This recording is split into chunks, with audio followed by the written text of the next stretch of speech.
Okay, folks, welcome to the 9th hour of the Unstoppable Camaraderie 24-hour fundraiser for heroes, badges, and warriors. I am your co-host tonight, Dorothy Odell, and my connection with veterans is actually, and this is my amazing, lovely co-host, Kimberly. My connection with veterans is we had actually Mr. Greg Bicknell on our show January 31st of this year. And he came on to share his story of how he was in the Air Force for the 29 years, and which made a huge impact on us. And since then, we have had several veterans on our show. And we're just really blessed to be able to do that. Kimberly, I know you have another connection as well. Can you share with us what that connection is? Yeah, my cousins who are literally like brothers to me have been in the military, and done several tours of duty. Huge shout out to Tony, Rocky, and Aldo, and along with them, as well as just sometimes we can be present to different lifetimes, right? I just remember ever since I was a little kid having a profound connection to anyone in the military, Native American Indians, actually, and anyone wearing a badge, right? And just having this sense that these are the people that literally put their lives on the line for our freedoms and our liberties. And so they always have occurred to me as the real deal. And it would be, and that it's like, I don't know, the word I want to use is, well, I'm just going to say it, the word that's right there for me is like sacrilegious, Mm-hmm. to not honor them.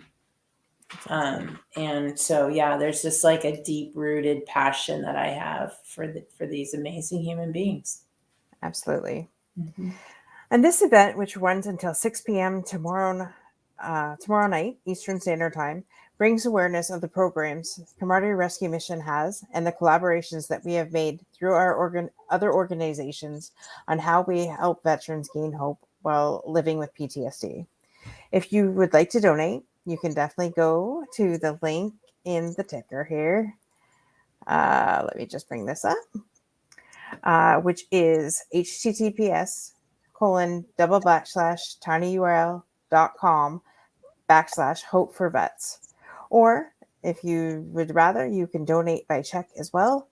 And that just make the check out to Camaraderie Rescue Mission and mail it to care of Greg Bicknell, 1532 Coregrass Lake, Lakeland, Florida 33813.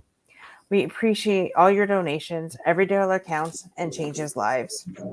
Over these 24 hours, there will be live stream shows going on with supporters and veterans sharing their stories and organizations that help make a difference in our veterans' life.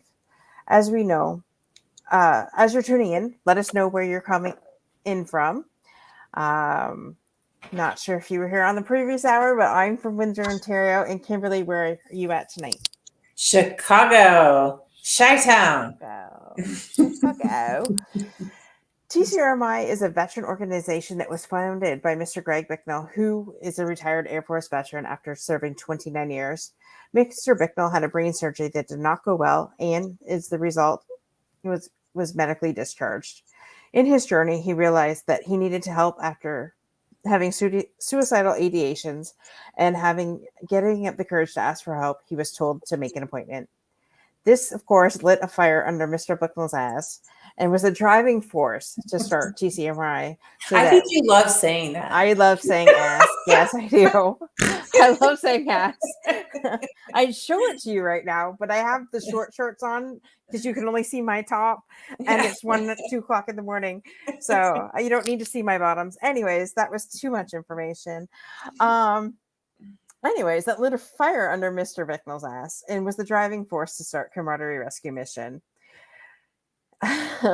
TCRMI exists to vitalize and enrich the mental, physical, and spiritual, emotional health of active military, veterans, first responders, and the communities they serve. myself and my friend Tim decided to come, who came alongside me and alongside Camaraderie Rescue Mission due to my love of helping my veteran family and knowing that 28 veterans a day die by suicide, that something needed to change. Myself and Mr. Bicknell on our Monday night show, The Unstoppable Overcomers, on January 31st, which was episode number 44. And if you want to check that out, you can go to our YouTube channel or come back at 4 o'clock and we will be playing that. Myself and Tim had done another 24-hour live stream fundraiser for cancer. So we thought, why not help our veterans?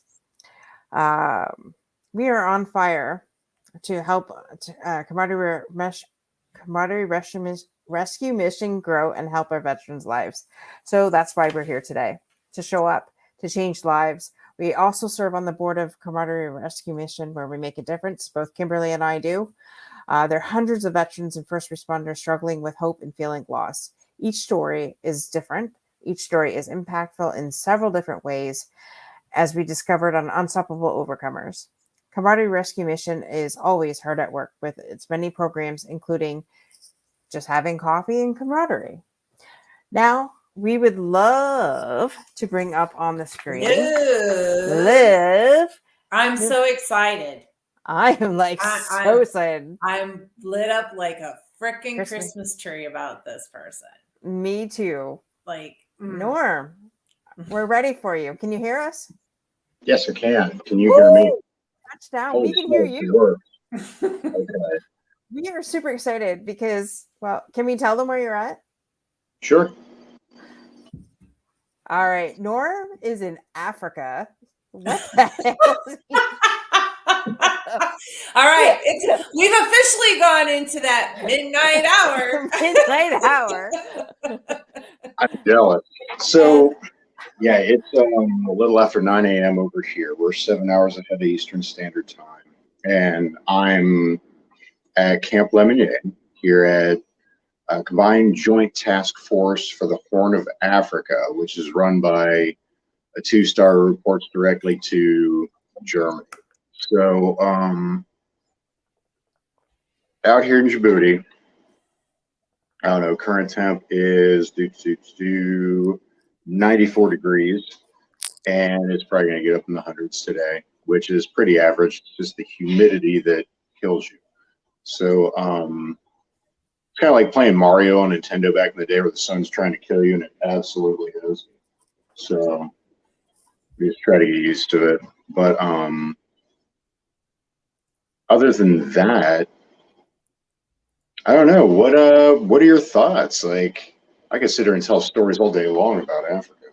Well, first of all, we have to know what it's really like to live with Dr. Royster. Because acquiring minds want to know. Like, seriously, because I know the whole reason why, like, I'm so excited is because I've heard so much about you. And yes. I'm like, it's me too. Like, she says so many good things about you. Like, of course, when you're home and not in Africa. So, I mean, we want to get the skinny on that. Well, I mean, I'm never home. That's kind of how I've been ever since I joined. Up until I left for here, I was working here virtually while working with law enforcement first responders as a clinician, primarily in Lake County. Right. So, you know, I'd basically be home to sleep and shower and, you know, have my lunch packed for the next day and, you know, head out. So, sorry, I just threw that out there. We don't have. That's fair. She has so much good things to say about you. Like, you guys are best friends. So that's awesome. I love that. So I know that Greg wanted to be here too, but he kind of fell asleep on us. He needed to go have a nap. And I know he speaks very highly of you as well. And so that means any friend of his is a friend of ours. And so we just really thank you, for being over there, serving in the capacity that you are. And how did you meet Greg, by the way? I never did ask that question. Greg and I met inadvertently through like the Hillsborough County Veterans Council. So while I was working with Veterans Counseling Veterans and a couple other organizations, because I was also working alongside Tampa PD's like behavioral response unit and all kinds of other stuff, trying to figure out how the VA meshed in with Cohen Veterans Network and everything was coming together down in Tampa. We actually met at a couple of the engagements and didn't even realize we were just shaking hands and making connections. And then Dr. Royster and I went down to Post 63 for an event. And after I got thrown in jail a couple times, people had to bail me out for cash, and then I got to play with the service animals. She took me over to Greg's booth, and we immediately started hitting it off, BSing about all the places we've been and, you know, fun stuff we've come across over the years, and it really resonated. Like every once in a while you find somebody that, you know, they just get it, like they understand it on a visceral level, and you're like, we're gonna get stuff done. Like that was it. That was, you know, within the first 30 seconds of meeting someone, whether or not you're gonna really take off. Maybe I've just been doing this too long, but I don't know. That's how I see it. Absolutely. Perfect. And so, sorry, I'm trying to bring something up too at the same time. I should learn not to do two things at once this early in the morning. So what made you decide to enlist? So, funny story. So I actually, I was in college ROTC. I was 17 going on 18 years old, and had first choice to OSU or OU. And, you know, my dad was a military police officer in the Army. My grandfather was a naval officer. I've got strings of family members in the service. My brother joined as well. You know, all kinds of cousins in various branches. So I was in ROTC and I was out with them, and I was like, okay, I got this. I can do land nav. I can do, you know, basic stuff. I think I can handle this. So all the way back in 2004, finally got the paperwork finished and got ready to head out to Fort Leonard Wood, Missouri, and spent 10 years doing that as an enlisted military police officer. And then I went to accelerated OCS, ended up being made famous by Bruno, the movie. Same dude that made Borat, Sacha Baron Cohen, came out to pay a visit to Fort McClellan, Alabama. So that was good times. Got to see my TAC officers on live movie screens. And then went infantry. So I spent the rest of my career as an infantry officer, got up to S3 ops before I got out and went to finish my degree. Awesome. Kimberly, do you have any questions? Yeah, I want to know what his cup is all about. Okay, so when I got out, I was gifted it's basically a billet aluminum coffee mug. And over the years, it's just had more and more crap added to it. So it's kind of like we put a carry handle from an old A4 on it. It got the mag pull grip off of one of my rifles. It got a pistol laser. This is like an EOTech shroud. I just put a magnet in so I can slap my pens on it. And the most recent addition is actually the gangster grip. So it's one of those stupid little gunpowder things. So it is the most ridiculous addition to date. Plus, one of my clients actually got me an awesome little like blue line flag. I don't know if it's like a rail cover. Flag's gorgeous. So this thing is just followed me everywhere through the years after I got out. So That is so awesome. I don't. Okay, enjoy we're it. gonna have to make something like that, Kimberly. Yeah. Okay. I can get you started. Perfect. Thank We you. can also put together combat humidors to send abroad if you want to start a program. Sure. Take all the Let's old do it. cases and stuff them full of cigars. It's been saving lives out here. Oh, well, if it saves lives, that's all that matters to us. Really. Perfect. All kidding aside, all midnight hour kidding aside. That was actually one of the touch points. I was speaking with Greg and trying to coordinate between like Tampa Bay Lightning and a lot of the other big name people on the scene down in Tampa. And I didn't even realize how connected he was with, like, you know, just making coffee and Tampa Bay Cigar Company and all that stuff. And now I've like boosted the signal on it so hard since I've been out here.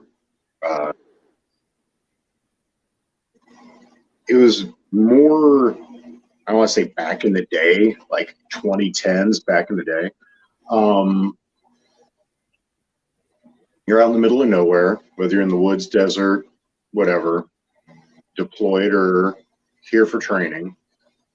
And, you know, it's not like you've got a swath of electronics. You may or may not have a cell phone. And if you have a cell phone, it may not have signal. So it was like after you shut down the tactical operations center or the talk or whatever you called it, and everybody was too pissed off to sleep, everybody would go and crack open a little combat humidor, whatever they used to sell cases, and then we figured out how to just use all of our old Pelican cases. And you would just smoke a cigar after the end of the duty day to like decompress and handle your business. So I got here and I was curious because this is one of the most disjointed joint environments that you'll ever experience in your life. It's unlike nothing else that you'll ever experience in the military, because you have all branches, including the Space Force, represented, and no one really talks to each other because everybody thinks their stuff is so super secret squirrel that they only come out to play if they need something. So when I got here, and I can speak for the care team because we are the behavioral health officers, the EMF psychologists, the USO is represented, the Red Cross is represented, we get the chaplains in there, we've got the college reps, we've got all kinds of people in the same room to make sure that service members are being taken care of. And breaking down those silos were ridiculous, right? But the more we started engaging, the more we came up with new and inventive ways to get stuff done. And the more ideas I put out into the world and made everyone else think that it was their ideas, then they came to fruition. So cigar therapy became a thing. And then people got connected to Tampa Bay. They got connected through Greg. Now they're throwing pizza parties out on the flight line and smoking stogies and breaking out projectors to have movie time, have family time, have that togetherness out here in the middle of nowhere. So it was phenomenal how that worked out. We had I didn't realize that cigar therapy was actually a thing. Like, really? I didn't know that. I mean, it goes by many names. It's, you know, smoke pit fairy tales. It's all kinds of things because that, like when you're Wait. Say it again. Smoke pit fairy tales. Is that what you're asking about? Yeah. Yeah. It's like when a story starts out like, no shit, there I was. You know, it's about to be a really good story. It's total nonsense, right? There's no in between. There's no room for error. Wow. Well, guys, sorry to interrupt, but I just wanted to say thank you to, we just had a $100 donation from Vicky Parker. So we thank you for that. So Awesome. guys, keep them coming. This is definitely that's what we're here for. We're here for the camaraderie. We're here to bring these organizations and the men and women that have served, do serve, will serve, and help them. So we thank you. So continue to donate, and you can donate. At tinyurl.com/hope for vets. And so every $100 donation, your name goes into the draw for the Freedom Boat Club membership. So if you donate $1,000, that's 10 tickets that you guys get, 10 raffle tickets. So that's a $7,500 value right there. So Vicky got herself into the draw. So congratulations, Vicky. As well as Mark Lee threw down a huge gauntlet, and said the first person that donates $500, he will produce a veteran show and get it out there for you. So first $500 donation, guys, please.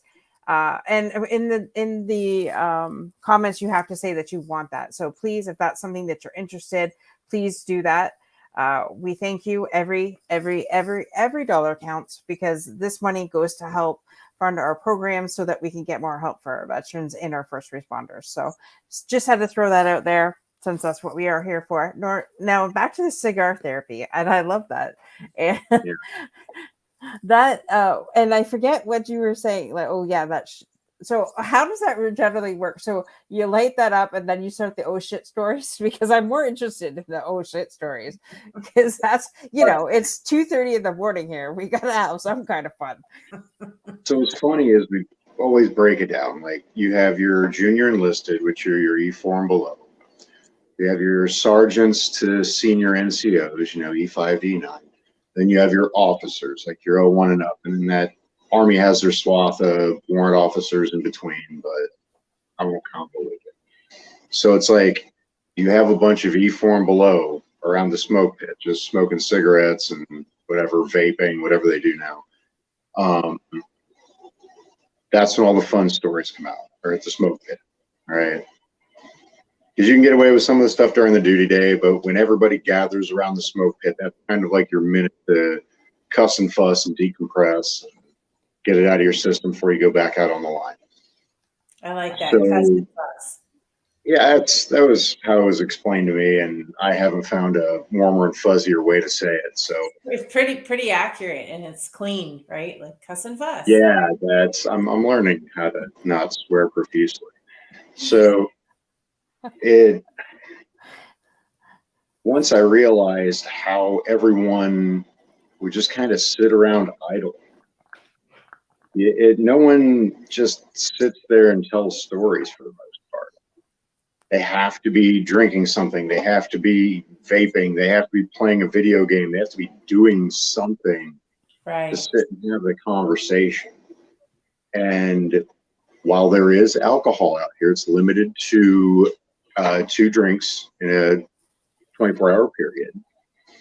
So it's not like everybody can go out and get, blow off steam or anything. That's all you get, 2 drinks.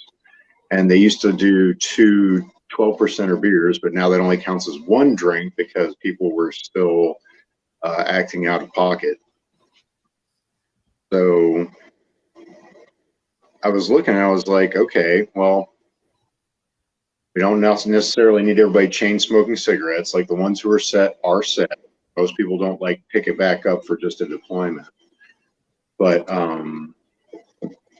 I started gathering around. I said, we've got so many wildly intelligent people out here that never come out of their silos. They never escape their little smoke pits. They don't do that, especially in the senior NCO level.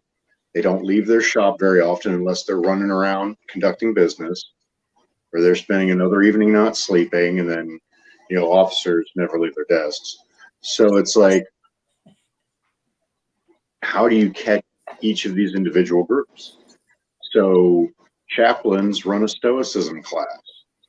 We've gotten everybody together to figure out, what are we doing here in Africa? Like, what's China's role over here? How are they not playing nice in the other various sandboxes? And just getting those conversations started. So cigar therapy was a way for everybody to sit down, blow off steam, complain about what's not working, figure out how to find solutions, solve your family problems or your significant other issues. Like, it was just a way to get it all out. I love And that. then the more people realized it wasn't about the cigar, it was about having that forum to get it out of your system, because no one ever taught them how. No one ever taught them to go back in their day and reflect on their day to figure out what went well. What do they need to do again tomorrow? I won't even say they don't know how to adult, because I probably, but just covering those basic conversations for life. You see that transmission of knowledge, and it goes both ways. You see, old men complaining about the better days, and then you have new kids schooling on them why social media isn't the enemy, because they've grown up without it. They don't know how to live without it. Right. So you see a lot of interesting things happening back and forth. First Responders Memorial Day, I was out there. We had a cigar fundraiser. So everybody was out burning one, and then I ended up in the dunk tank, raised $500-600 for the cause. So it's really interesting how little stuff like coffee and cigars and stuff like that can really change someone's day. Like watching people coming in at their lowest, and all you can do is hand them a K-cup, and they're like, that's what they needed to not implode. So it's just,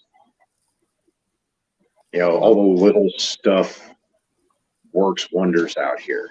Stuff that you wouldn't even think about, like not having real cheese. I could gripe forever, but when it's a combat deployment, but you're not in direct combat, it gets weird. And that's probably one of the biggest topics that come up, because there's always something looming, but not here. Like Ethiopia is popping off, Somalia is popping off, Mogadishu is getting there. Like, as the temps come down from the $115s down to the 90s, everybody comes back out to play. It's like winter's over. So it's going to be interesting. And are you there for a while yet, or is there any chance of you going before that explodes? I'm only here for a year, so I'm within my 120-day window of heading home. So I've already spent a considerable amount of time on the ground doing the 18.6 mile Norwegian foot marches. I'm getting ready to do the Army 10 miler tomorrow. Doing all of the ACFTs, so the Army Combat Fitness tests when they have them. We've been rolling Brazilian Jiu-Jitsu, getting connected with all kinds of sponsors for that. Getting people motivated, setting up plans for the gyms, like the clamshells that exist here on camp. There are places to swing golf clubs and baseball bats here on camp.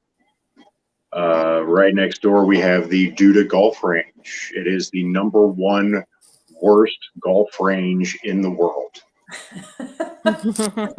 It is literally a giant sand trap, and you carry around your patch of grass, and you lay down your piece of turf, you set the ball on top of it, you chip it to the next section of the golf course. Okay, well, that's right up my alley, because I'd love to see a video of that.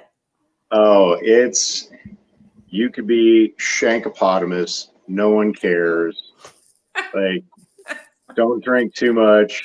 Shankopotamus. Just do what your career can afford. You'll be all right. Molly says, sounds like Camp AJ's golf range. It really is. I've had an opportunity to go out and peruse the wildlife and see the camels and all that kind of fun stuff out in the wild. Lots of goats and little creatures. I have a pet mongoose outside my clue, a combat living unit.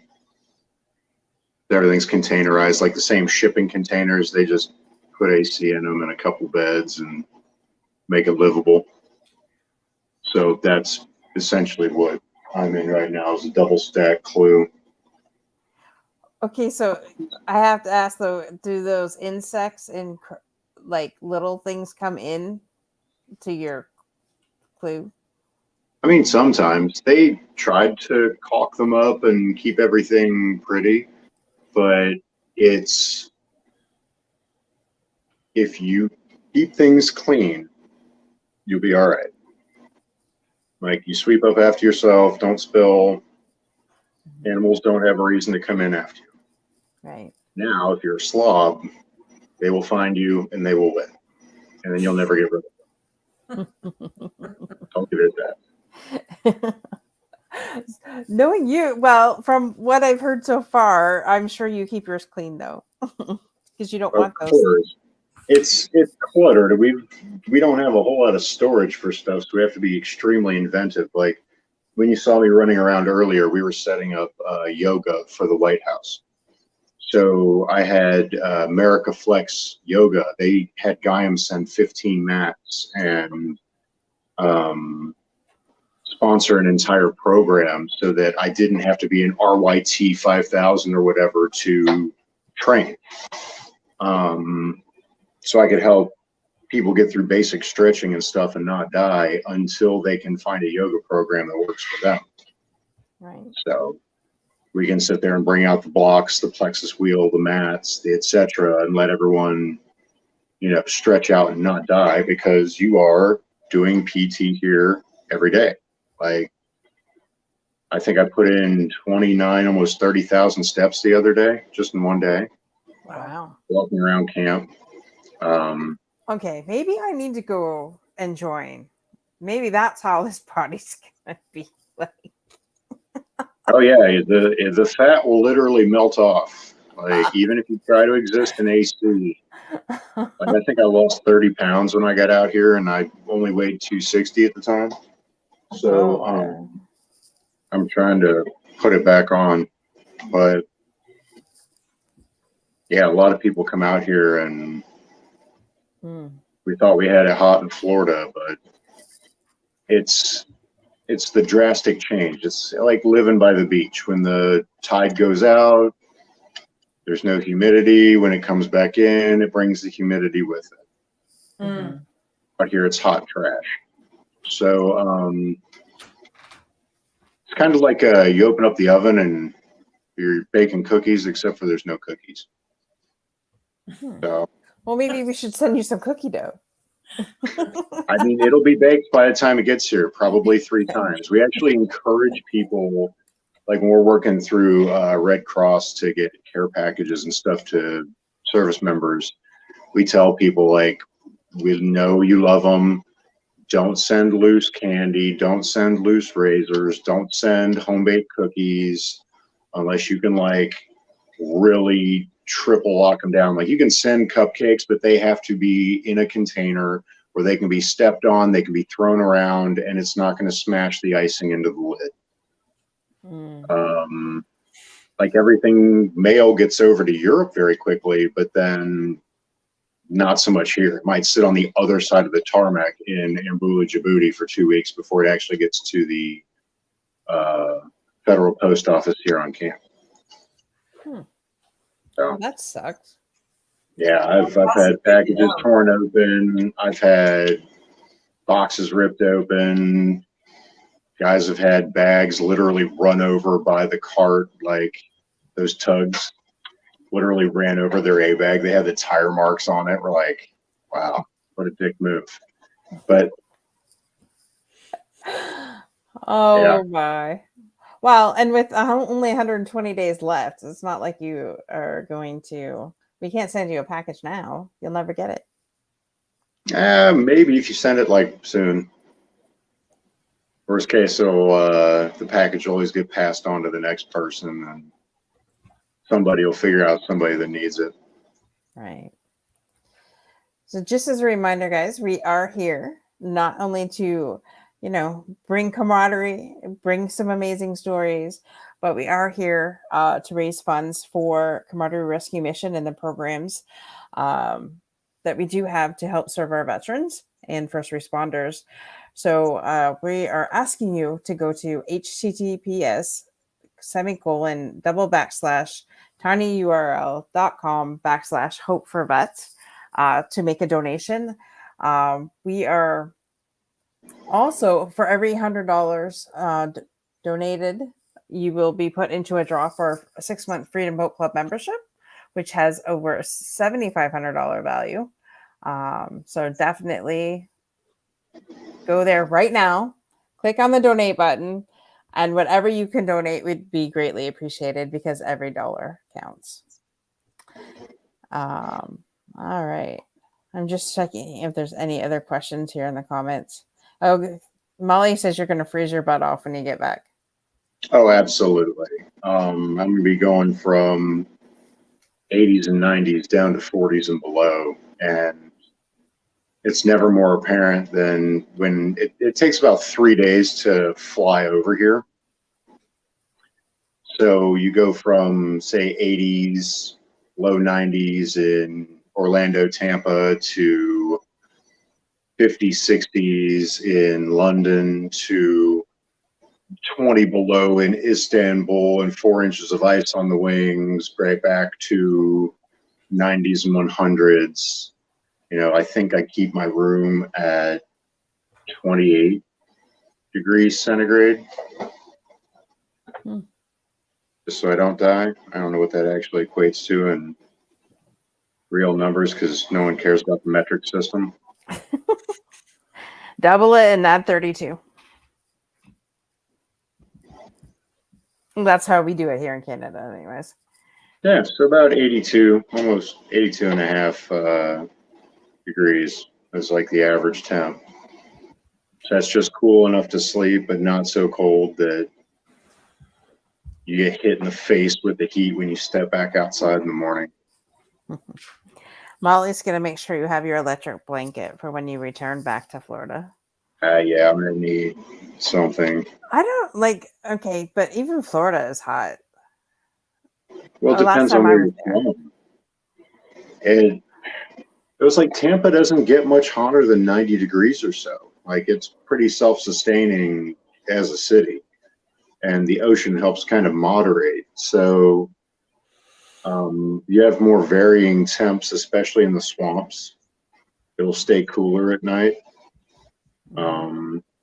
which gets atrocious when, I don't notice it until I'm on my motorcycle at 2-3 o'clock in the morning. And, the average temp that day was 75, but then it dips down into mid 40s at night. And you're just like, okay, gonna make it home. But out here, it's even hopping in a golf cart or an M-Razor. It's like you're driving in a convection oven.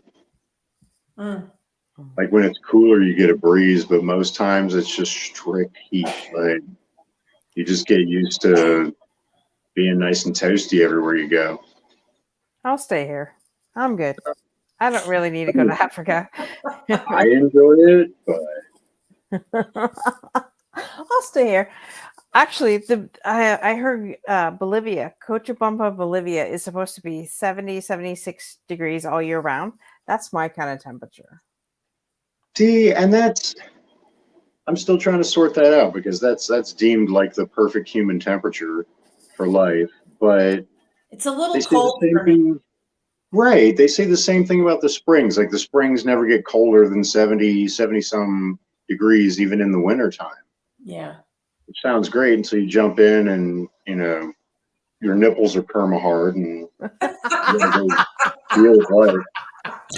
Well, if they're not peers, then that's okay. I I mean, love the way you talk. They said we'd have fun on this hour. He slides those in. He's just so smooth with it too. It's just like better about it. hard nipples. Yeah, good job. Good job. Norm, I'm gonna do a little sidetrack.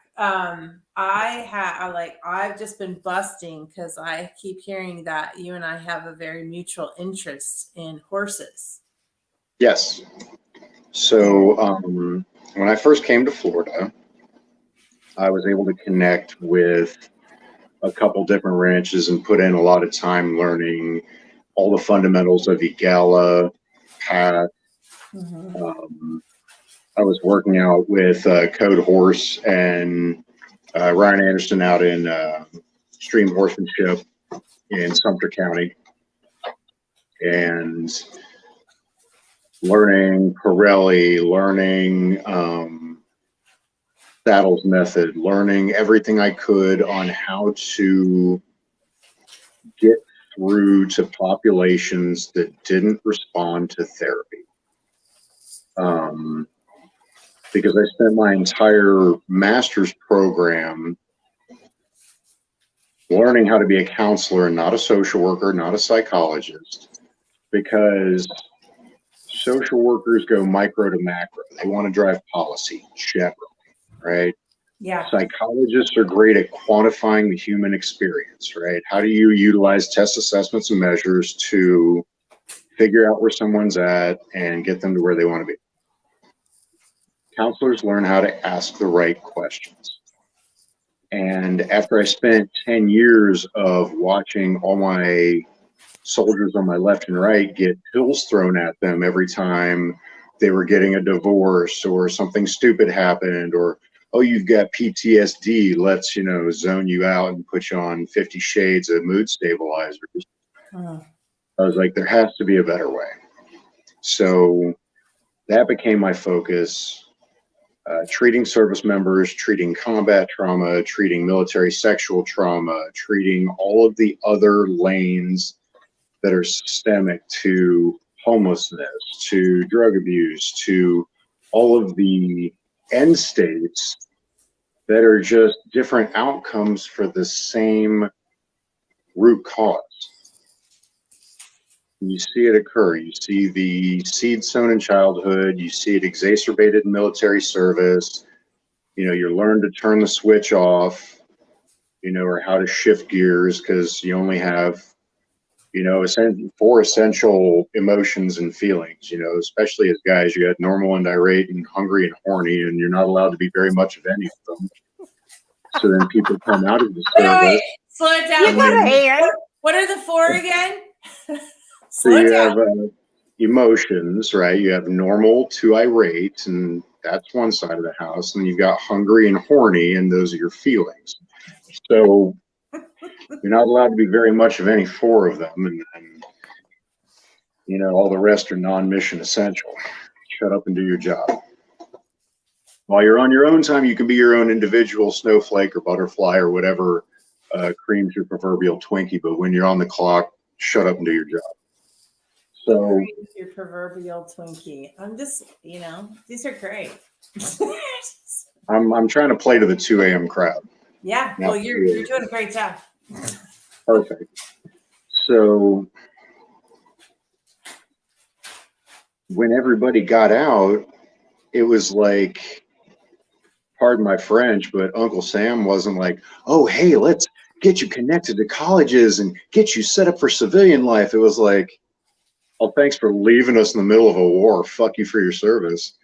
And or I'll just like, I got out in December of 2013 after 10 years. It wasn't even to the point of, can we take the yellow ribbons off our cars, or, can we stop giving a shit about this war because it's going on for 22 years. And we finally hit this point where no one was teaching service members how to flip that switch back on and be human on the way out.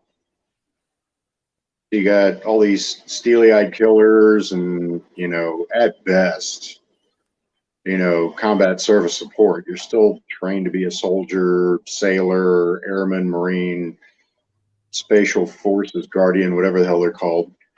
You still have that background. So some had it easier than others. Some were more well adjusted before they joined. But at the end of the day, you still had to transition back to civilian life. No one had any guides for it. No one knew how to do it. So what we found out is, you look back, even back in World War, they had the war gardens. They got people out of doors. They gave them tasks. They had job programs to help transition service members from war to civilian life. So I started digging in the books, looking at experiential therapy, outdoor therapy. How did everyone go out, get in touch with nature, get in touch with animals, do all this other high-speed stuff? How did people learn how to fit back into society after so many years of not? And that's the ultimate disconnect. And you'll see it on all the boards. Uncle Sam is not an equal opportunity employer. He's training people for war. You are out there to be the most lethal fighting force on the planet. You see that. Like just walking around out here in a joint environment. All the Americans, we're all like bulked up, muscle-headed fucks. And the French, the Italians, Japanese, you name it. There's all kinds of people represented out here. And they are wiry looking. They do a lot of walking, not a lot of lifting. They definitely skip leg day. But that's okay. We still love them. But it just reminds us, like, how much harder we train and how much more prepared. So whether you think that all the kids today are being babied or they don't have it as hard as we did, you're right. They're also going to have less issues transitioning back to civilian life. Like, I was apparently the last generation of kids in basic training to swing a bayonet. But then I had service members before me in World War II in Korea that had to dig a fighting position to get run over by a tank. Like, every generation has their thing. So yes, there is a generational progression, but we're continuing to ramp up for what we're actually facing. So where that tied in with me is I looked at all the programs. I saw where people were doing hippie drum circle couples therapy with acid and ecstasy to have like unmitigated truth and put their relationships back together. And it kind of worked. I saw where people were, I don't know, shooting machine guns on peyote and doing all kinds of stuff. But stuff as simple as going out and getting your feet dirty. You didn't even have to go as far as we did with giving people the full like cowboy experience and playing out on the ranch and getting connected with horses and doing all that stuff. Just getting people reconnected with nature was generally enough to get them reoriented so that they could at least have a stable basis for being human again. And then what we learned, and this is why I get so hammered on neuroscience and everybody pokes fun at me, and rightfully so, animals don't have a prefrontal cortex. They don't have that innate human ability to cross time zones, to assign meaning where it doesn't belong. And I noticed it because I was doing more grief therapy for dogs and horses than I was for grandparents, right?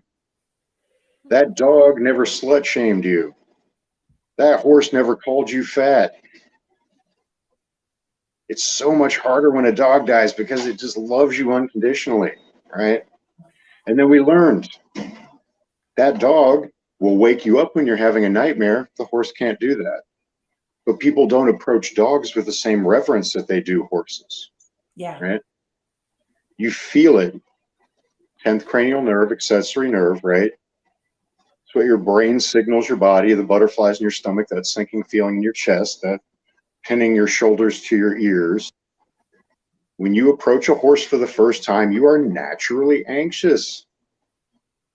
It's like the first time you approach a gun, right? You're like, am I going to shoot myself? No. Unless you're an idiot. Am I going to get kicked in the face by this horse? Yeah, if you run up on it. You know what I mean? Yeah. So when we have veterans that have been screwed over by the VA, they were forward deployed, they did get divorced, they did watch their buddies die, they had all these sentinel events happen, they had all these near-death experiences, and they were just thrown Lexapro, Wellbutrin, Paxil, mood stabilizers, you name it. Uncle Sugar just shoved boxes of pills at everybody. It still continues to this day. Some people need medication. I don't want to be, I don't want to seem like I'm completely averse, but there are also a lot of people that their brains are not fighting them like that. Mm-hmm. They need therapy, but they've never been shown what good therapy can look like. They don't know what's out there. They don't know how to get connected, and then everyone swears they can't afford it. Yep. So now what we're shifting to is preventative maintenance, right?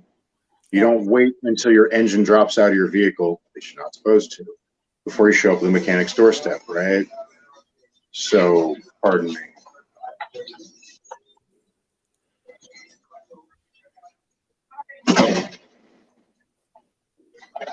Anywho, when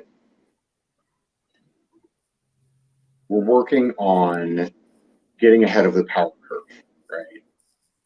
It's helping people manage daily habits. What are your grounding events through the day? How are you taking care of you? What is your latitude to wake up in the morning, eat a healthy breakfast, cover the basics, maybe stretch out, drink water and swear at the sky, but like, you know, you don't have to be dealing, you know, dipping your healing crystals in essential oils and suntanning your perineum to center yourself. Meditation doesn't have to happen sitting still. You can do it on a motorcycle. All right, that's why we have all the American Legion riders and all the groups, the Valor Network, all that stuff down in Florida to go ride. You know what I mean? Yeah. There are so many ways to socialize, not just hide out behind a video game or behind a computer screen. Ways to be proactive about your mental health, like just learning how to journal or getting on here. There are all kinds of groups and networks available to help not be isolated. But the one most important step has been getting out in nature, whether you are doing Spartan races or going and playing with animals or whatever it is. Getting outdoors has saved probably more lives than sitting in an office. Amen. And the more veterans I've been able to get engaged with outdoor therapy of any kind, especially equine therapy or animal assisted therapy, there's all kinds of stuff out there. If it's stupid and it works, it isn't stupid. Like, do giraffe therapy. I'm not a huge fan of like sniffing animal therapy, but if that's good enough for you and that's what you're comfortable with, go forth and do. Like, I prefer to engage with the animals because the animals will force you to pay attention to yourself. You will learn self-interoception when the first time you walk up on that horse. You're gonna have to check yourself because that horse doesn't care about your poker face, what you put on for other humans. That horse looks at you. If you're a water balloon that's about to pop, this horse is going, hey, is this thing going to turn me into food? That's when you get kicked in the face, right? Totally. Yep. The joys of being a herd animal. Mhm. So Absolutely. once you learn how to control your own self, then it's much easier to deal with others. Yeah. And they're phenomenal in that area, right? Like, you really getting, oh, this is all over here with me. Sure. Oh, and ask Eric. Try to be pissed off and drag a horse around. Right? Good luck. Oh, Good luck. or scared for that matter. Sure. Sure. Yeah. That Put a horse might scared follow you for a couple predator. steps, but it's going to start like second questioning, like you're sending mixed signals. You're like, you're Totally. freaking out, but you're telling me to do what? No, nope, I'm going to stop. Not doing it. Hey guys, we had some breaking news come in. I have somebody up the ante. So if we have a one-time donor of $650, not only are you going to get Mark Steele, which is this is a one-time donation of $650. You get the Veterans Show produced, but somebody just threw in graphic design and graphics for the show intro and flyer. So instead of if they do $650 donation, they get the show, they get it produced by the amazing Mark Lee, and you get graphics, intro flyer from Philip Jones. So isn't that freaking amazing? And to do that, breaking news, to do that, go to https tinyurl.com/hope for vets. So if you do that now, like, come on, guys, this is amazing opportunity for those of you that want your own show, especially around veterans. Come on. Like, I've interviewed over, oh my gosh, I don't know, I'm gonna have to go back and actually find out my total, but I know it's over 30 30 veterans and first responders, that at least. Yeah. Like, I'm almost want to say 50, but I don't know if it's that much yet. Yeah. But it's amazing. So guys, thank you so much, Philip Jones, for adding that 150 to that. That is completely amazing. So we thank you for that. And Norm, wow, like, I could listen to you all night long. Like, the stories you have are just unbelievable. And his phrases. Yes, I love that. I love all the phrases. Follow me around. Like, everybody's got a book of Norm now. Like, they just run around with their little green notebook. Every time I say some slick shit, they just scribble it down. Book of Norm. Everyone comes out here on their rotation, and everybody leaves with this. Like a little kid learning how to swear, like following his uncle around. Oh, wow. Robert had asked what's on the next hour. So the next hour, we'll come back to this wherever you're watching right now. So it is on this channel, and we will have Angels 14 up next. Norm, when you get back, or actually I can even connect you while you're still overseas. So sure. Fridays at noon Eastern Standard Time, Angels 14 has like a camaraderie call. So it's not only for veterans, it's for their allies as well. It's just basically, pardon the French, but shooting the shit and being there for each other. Mm-hmm. And just really, if one of our brothers or sisters in needs, we just, surround them with love and whatever they need. Some people come on without camera because they're just in a dark place and they just want to see what it's about. And we honor that. But so the first hour is, seeing how everybody is this week, sharing ideas. Plus there's also, like a theme of the week usually. And then after that, people that really you want to stay back for more camaraderie and more help and more, if they're in a dark place, we help them get out of it anyways. So I can hook you up with that, my friend. I will send you the link for that. And it's not something that you like when you can be there, you be there, right? Sure. And we have first responders in there. We have active duty. We have veterans, and we have me, allies. Yes, So absolutely. So what I do when I was working in Central Florida, training crisis intervention techniques, teaching first responders what mental health is, what it isn't, it's the same basic functions. You have to build communication, to build trust, to foster the confidence, to execute. Whether you are being present with your loved one, you are putting boot to ass in a combat environment, you are out in the community policing and being proactive, right? You're a firefighter dealing with someone who's just had that near-death experience or they're on the verge. Where regardless of where you're at, if you're a spouse or you're a family member and you're just trying to support, it's all the same basic building blocks. And then once you get into the nuance of it, that's where you really learn your place among the cosmos and how to effectively get what you want. So in a lot of the things that I train, it crosses so many lines, whether, regardless of what branch you're in, what duty description or what job you have, your MOS, where you serve, all that.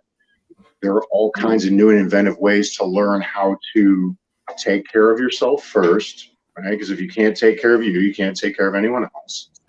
And then when you understand what mental health is and what it isn't, it's a lot easier to identify those problems before they materialize, regardless of where you're at and who your other interests are. exactly. So you can catch that person before they go off the rails, or you can clean up that disconnect in the office before it goes nuclear. Catch the smoke before there's fire. Catch your buddy before they go make a long-term solution to a short-term problem, right? Norman, Norm, I don't know why I just wanted to call you Norman. That's okay. Apologize. Norm, You're good. I really appreciate what you just said. It's massively powerful. You hear so much about self-love, and I think in a lot of ways the wording self-love, it can be triggering for people. What you just said was profound about like self-care. You can't take care of anyone else unless you know how to take care of yourself. Right. Brilliantly said. That's very profound and astute. And I think something that most people could actually identify with much more so than they can. Like, it's such a leap for people to self-love, right? Like it scrambles the brain, so to speak. Whereas I've never heard anyone say it as eloquently as you just did, where it's a call to action, because the majority of the people that are dealing with what they're dealing with are people that all they do is care about other people. They can't not care about other people, which is what's causing the darkness to begin with, right? Bam, as soon as you said you can't take care of other people until you know how to take care of yourself. Thank you for putting that in tonight. That was juice. And what I learned from being a therapist is everyone generally skirts that same line of understanding. I won't even say common sense, but understanding. Because whether you stick your hand in a hot faucet or an ice bucket, it all feels the same to the nervous system. We all have 20 million different words to explain the light that reflects off the top of the water, the shimmer, the glare, whatever. But even if you're colorblind or differently abled, everyone sees the exact same experience. Everybody understands on a visceral level that feeling that occurs when you see that light across the top of the water, right? So once you understand that commonality, right? Whether you come through the neuroscience side of going from alpha through theta wave brain activity on the EEG machine, or you are going through all 7 levels of transcendental meditation, they all go to the same place. It's all the same thing. Doesn't matter. Call it what you want to call it. Put it into a frame of reference that works for you. It's all the same stuff. We're all trying to achieve the same thing. We're just all going about it in different ways, and that's okay too. Yeah. So I won't even go into the morality and don't harm others. However, basics are the basics for a reason. Get good at the basics, then your world will start making sense. So again, feel free to reach out to me. I'm working through my own PLLC, Art of Counseling, strongly support Semper Modus and Dr. Royster's works, working through Project Vet Relief with the American Legion, making sure that we're taking care of service members, working through Camaraderie Foundation, working with Greg to make sure that the rescue mission is continually rolling forward. And he's doing phenomenal things. Again, I've taken some of the hardest to treat veterans as defined by the VA, and they all come out to the ranch and go and do phenomenal things. So it's like, however it works, and we can do that. Yeah.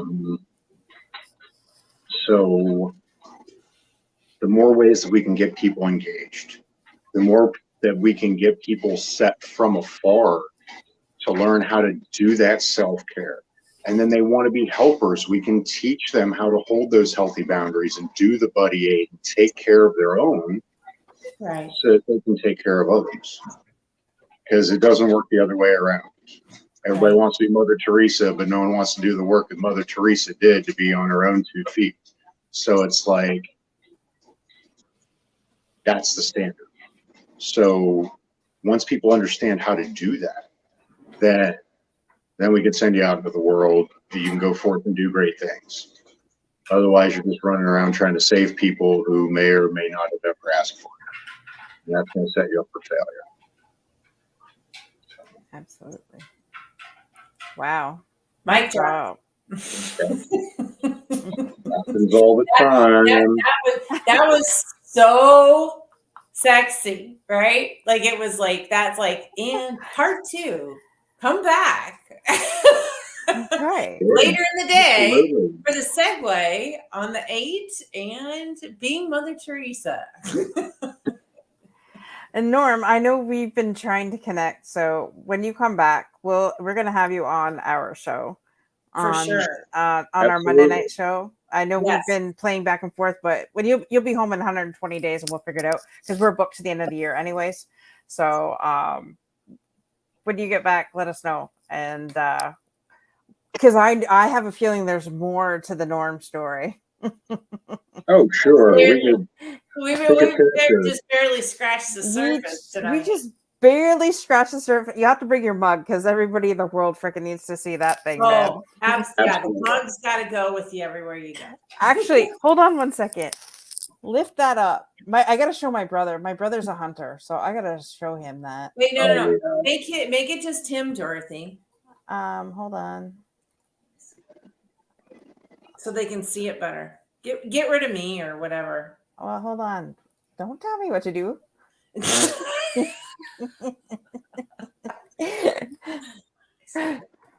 Hold on one second. I'm doing this the old-fashioned way. Oh, so no! He didn't even show us that before. Hold on. Don't let that go. No, do that again. Oh, shit. Seriously, we got to make you okay. Hold on. Do that again. Okay, 1 second. Keep going.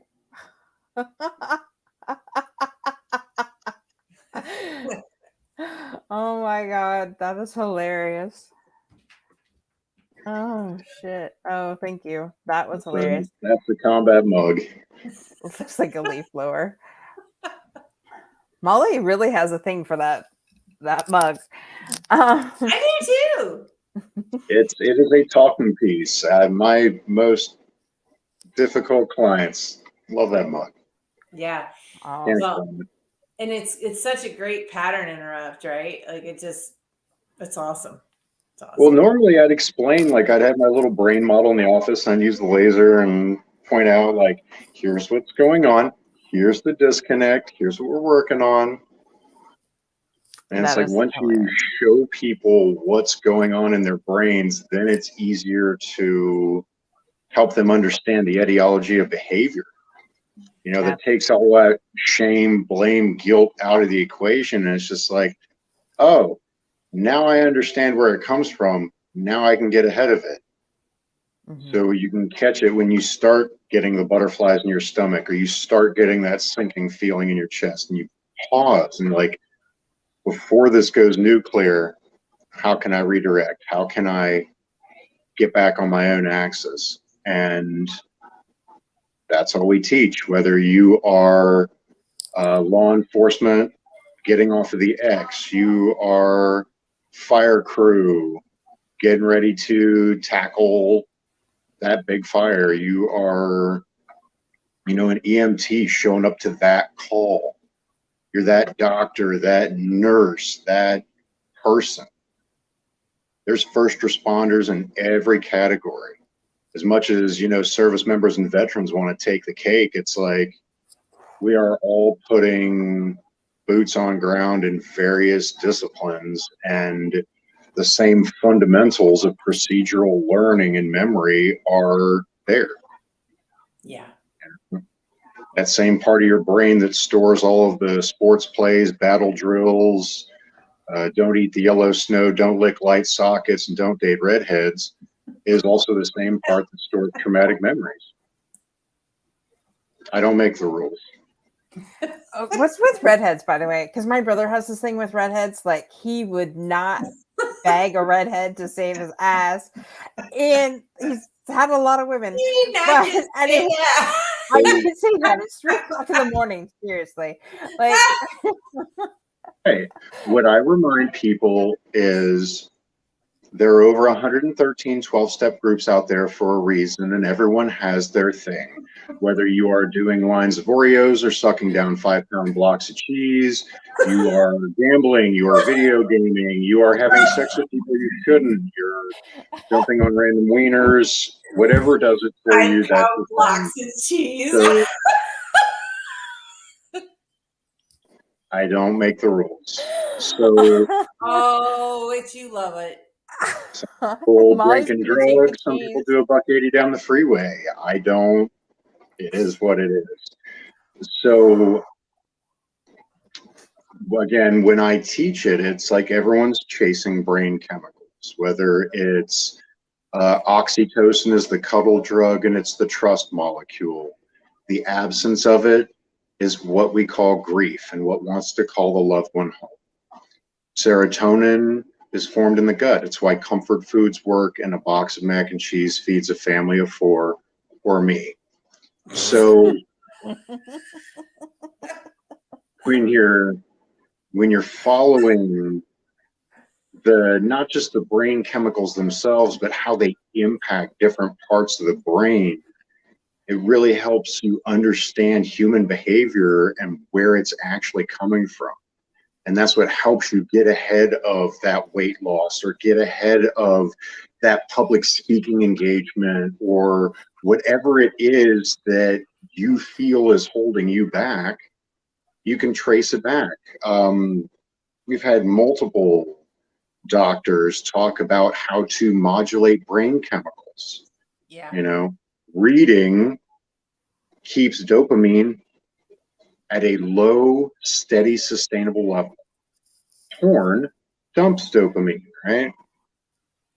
Going for a walk, steady dopamine.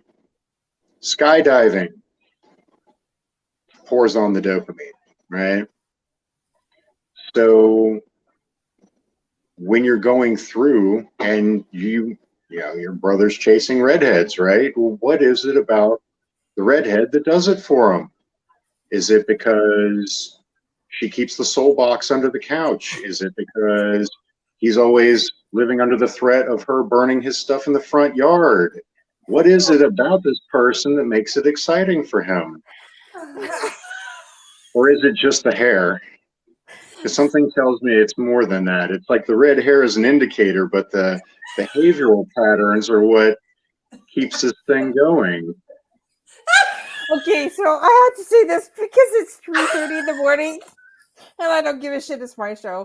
So my dad There we always go. used to say. Now we're out with it. My dad always used to say, like, a bald spot is a man's solar pad for a sex machine. Okay. Okay, so now here's my problem with astrology. You've just opened. Okay. Now, and I'm loving this. And is it okay that we're not doing the Angels 14? Well, we're gonna cut off Greg if we have to. But first of all, I want to honor Norm's time because it's Norm's. No, I'm all about that. I can come back, please. If you've got everything staged, I was just buying time until everybody can get set up. Because well, I know I had to struggle bus with the program to get operations. No, this is too fun. This is too good. Right. And we're not alone. Like, they're chatting it up here. So I will put Angels 14 on after we're done here, and if we have to cut Greg short, that's fine because every's. Well, yeah, there's been Greg's been on so many times. There's been a lot of dopamine of Greg. Yeah. So I'm making that executive decision. So I love it. If Norm, you want to stay, then fine. But I want to honor you, sir. Yeah, we're loving this. I don't mind staying and chatting if that's what helps. All right. Well, we'll keep you for if you're up to 20 more minutes, then we'll keep you for 20 more minutes. Oh no, it's just 10 o'clock in the morning for me, so I'm good. All right. So astrology. Let's get back to astrology. So tell us about astrology, Norm. So we'll see. I just need to get a little integrity in this, right? Like the schedule here. So is anyone familiar with Chris Rock, No Sex in the Champagne Room? No. I know Chris Rock, but not that. Aquarius, you're gonna die. Leo, you're gonna die. Pisces, you're gonna die fucking. Like, that's as far as it goes.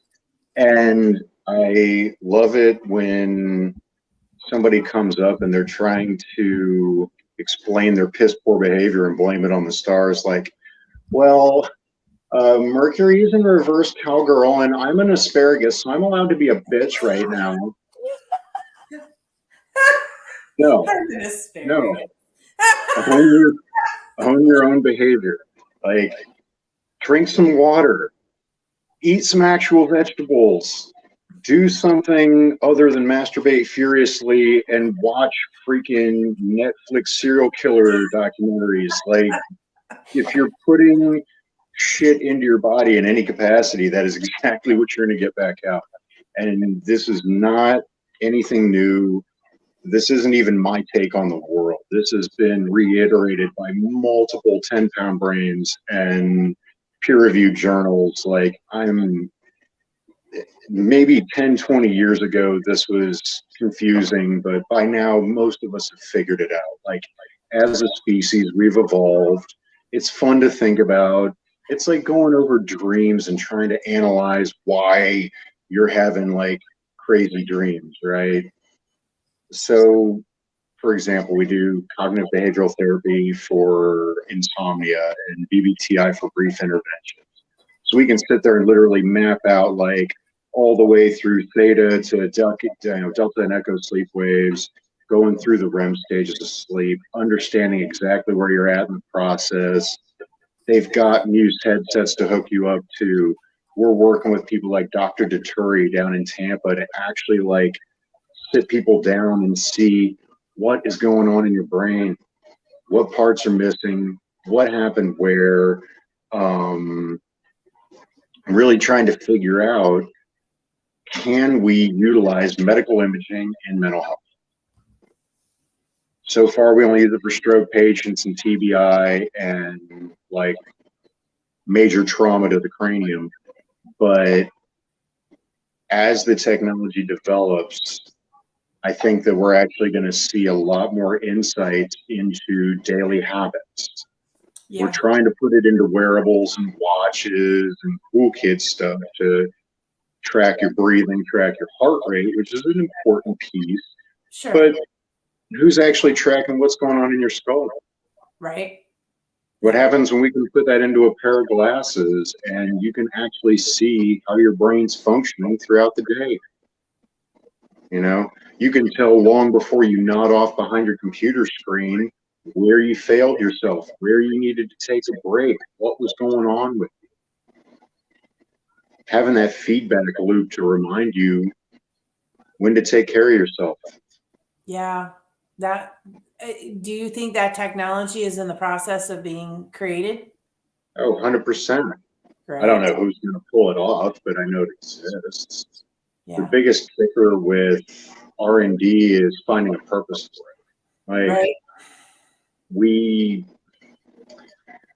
talk about it in soldier systems and care, where if your watch can track your heart rate, track your breathing, track all these other things, and tell you when you're about to fall asleep behind your rifle at a patrol base, right? Like, remember when you were kids and you had your little Tamagotchi and you're trying so hard to keep that little thing alive, except for now it's you. Anyway. Yeah. That's what we're getting to. So, well, and that's going to be massively helpful, because that is the hidden gem, right, Norm? Yes, absolutely. People, like, I mean, just right now for me, it's like constantly slow down. Everything's going so fast, and people are caught up in that fastness. They can't even hear the messages that are being relayed to them to stop, take a break. And it just little breaks here and there, breathing exercises, that whole world. We're so disconnected from going back to what you said earlier. It just blows my mind what you said. I'm just so in love with that. If you don't know how to take care of yourself, how can you take care of anyone else? And you nailed it with verbiage and signaling. Like, you say breathing exercises, and everybody automatically assumes that you've got to spend 2 years in a cave in India to, benefit from breathing exercises. Where on the military side, you're taught breathing exercises. You're taught to get behind your rifle and learn how to breathe, right? But all of a sudden you put the word yoga in there, or any sort of qigong, whatever, and then everyone disconnects, right? Mm-hmm. So when I talk about hippocampal regions signaling brainstem to 10th cranial nerve to tell the body what to do, whether it's fight, flight, freeze, fold, and we won't talk about feed and fornicate. Those are the other ends of the spectrum. Oh, but why? Why not talk about those? Those aren't as immediate. Not usually.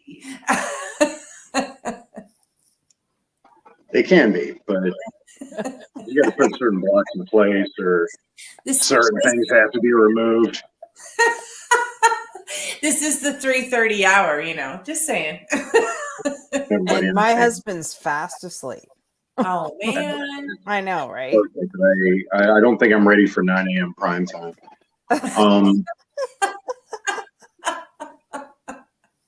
Anyway, I'm sorry. I digressed. My bad. Keep going. No, you're good. We're talking about breathing exercises. You can drink water. You can gargle mouthwash. You can sing, hum. All kinds of things delineate that response. We try to eat. It's really pissed off. It's hard to be mad when you're drinking a bottle of water, right? So the easiest way to redirect those negative thought patterns are deep diaphragmatic belly breaths, right? Shift from that top end chest breath, that stress inducing, anxiety causing reflex, right? Brain's trying to keep your lungs full of air because it's harder to crack your ribs in a fight. You need that increased O2 to be a faster, stronger human, right? When you shift to belly breaths, it calms that response. It allows the brain chemicals to run their course. The cortisol that shuts down top brain, stress hormone, relaxes. The adrenaline that turns on bottom brain to activate that fight-flight response ebbs and flows. It wears down a little bit. Then you can get back to top brain, rational, logical thinking. Start critical thinking again before you commit to some felonious actions, right? So that all-important first step can be the difference between, you know, putting yourself in jail for the rest of your life or taking a few deep cleansing breaths, whatever you want to call it, and getting back to your faculties. Yeah. Yeah. That's so rich, Norm. Thank you so much for putting that. This last 90 minutes, first of all, absolutely flew. And the gems that you put in and I absolutely adore what you said about like, no, deep breathing doesn't have to be some 10-year journey you got to go on. right. Keep it fundamental. Keep it basic. Dorothy, I don't know if you heard him use the fundamental word at the very beginning of the show. I heard it. That's why I giggled. I was like, he's my man. Mhm. So And that's we're making strides. I've got people out there doing gun yoga, right? Try to do that pistol squat with an actual pistol in your hand and keeping the laser on the target. So it's like there are ways to destigmatize things that shouldn't be, you know? Like there used to be a strong stigma like, you're stretching, you're not a man. Like, okay, weird, but all right. And we've started to shift away from that. You see a lot more people engaging in all kinds of different alternative therapies, which are no longer alternative. People are making them primary. true. You know, there are more people being prescribed turmeric and things like that from their nurse practitioners than they are, you know, painkillers like they used to be. So, again, if it's stupid and it works, it isn't stupid. So, as technology continues to progress, as we get back to basics in certain areas, as we continue to refine our game, life starts making more sense. Yes. And it's going to be a lot easier to get everybody on a common operating picture. You know, realizing that mental health isn't a luxury. Right. The same way that you are supposed to do maintenance on your vehicle, you are supposed to take your dog to the vet before it gets sick, right? You're supposed to take you to the doctor before you get sick. Like, there's all kinds of things where an ounce of maintenance beats a pound of cure. Yeah. And the more we can get this knowledge into people's hands, the more lives we can save. And again, there are 20 million ways to do it. So it's like, pick your favorite. Here's the plethora of options. Here's how to narrow down the options. Here's all the different people who are doing different things. So it's like, hey, sorry, go ahead. No, I was just, it was there for me to compliment what you were pointing to and don't get caught up in the plethora of opportunities. Excuse me. You know, really just hone in on the one that calls to you. They all work. Sure. You know, one of the things I always say to people all the time is the only wrong path is the one that's not a match for you. You know, don't go down that road that intuitively isn't speaking to you. Pick the path that gives you joy. You know, or Right. at least it is an indicator that you can see joy on the other side, because they all it's like, it's kind of like walking into a garden and seeing 1,000 flowers. Really, right? Yeah. Walk towards the flower that lights you up. So, they're all and flowers and they're all good. Yeah. This is what I love out of the short amount of time that I've been here, numerous programs have come to light where a lot of things didn't exist. And I'm not saying that I'm the sole cause, but I've put in a lot of late nights and made a lot of shit happen. Yeah. So it's like when people hit the ground here, you see the roots taking hold. You see people doing the late night bachata up at the Red Cross. You see people rolling BJJ, actually getting geese sent out from DD 214, putting in that time on the mat and striping up with their belts. We're teaching boxing classes. We are teaching women's self-defense to mesh in line with the women's peace and security movement. We are we're getting people to play not just darts and pool, but pickleball, and we even started a dodgeball thing out here. We found ways to get people to up their golf swing. We have, worked on getting people back to school, back into personal professional development.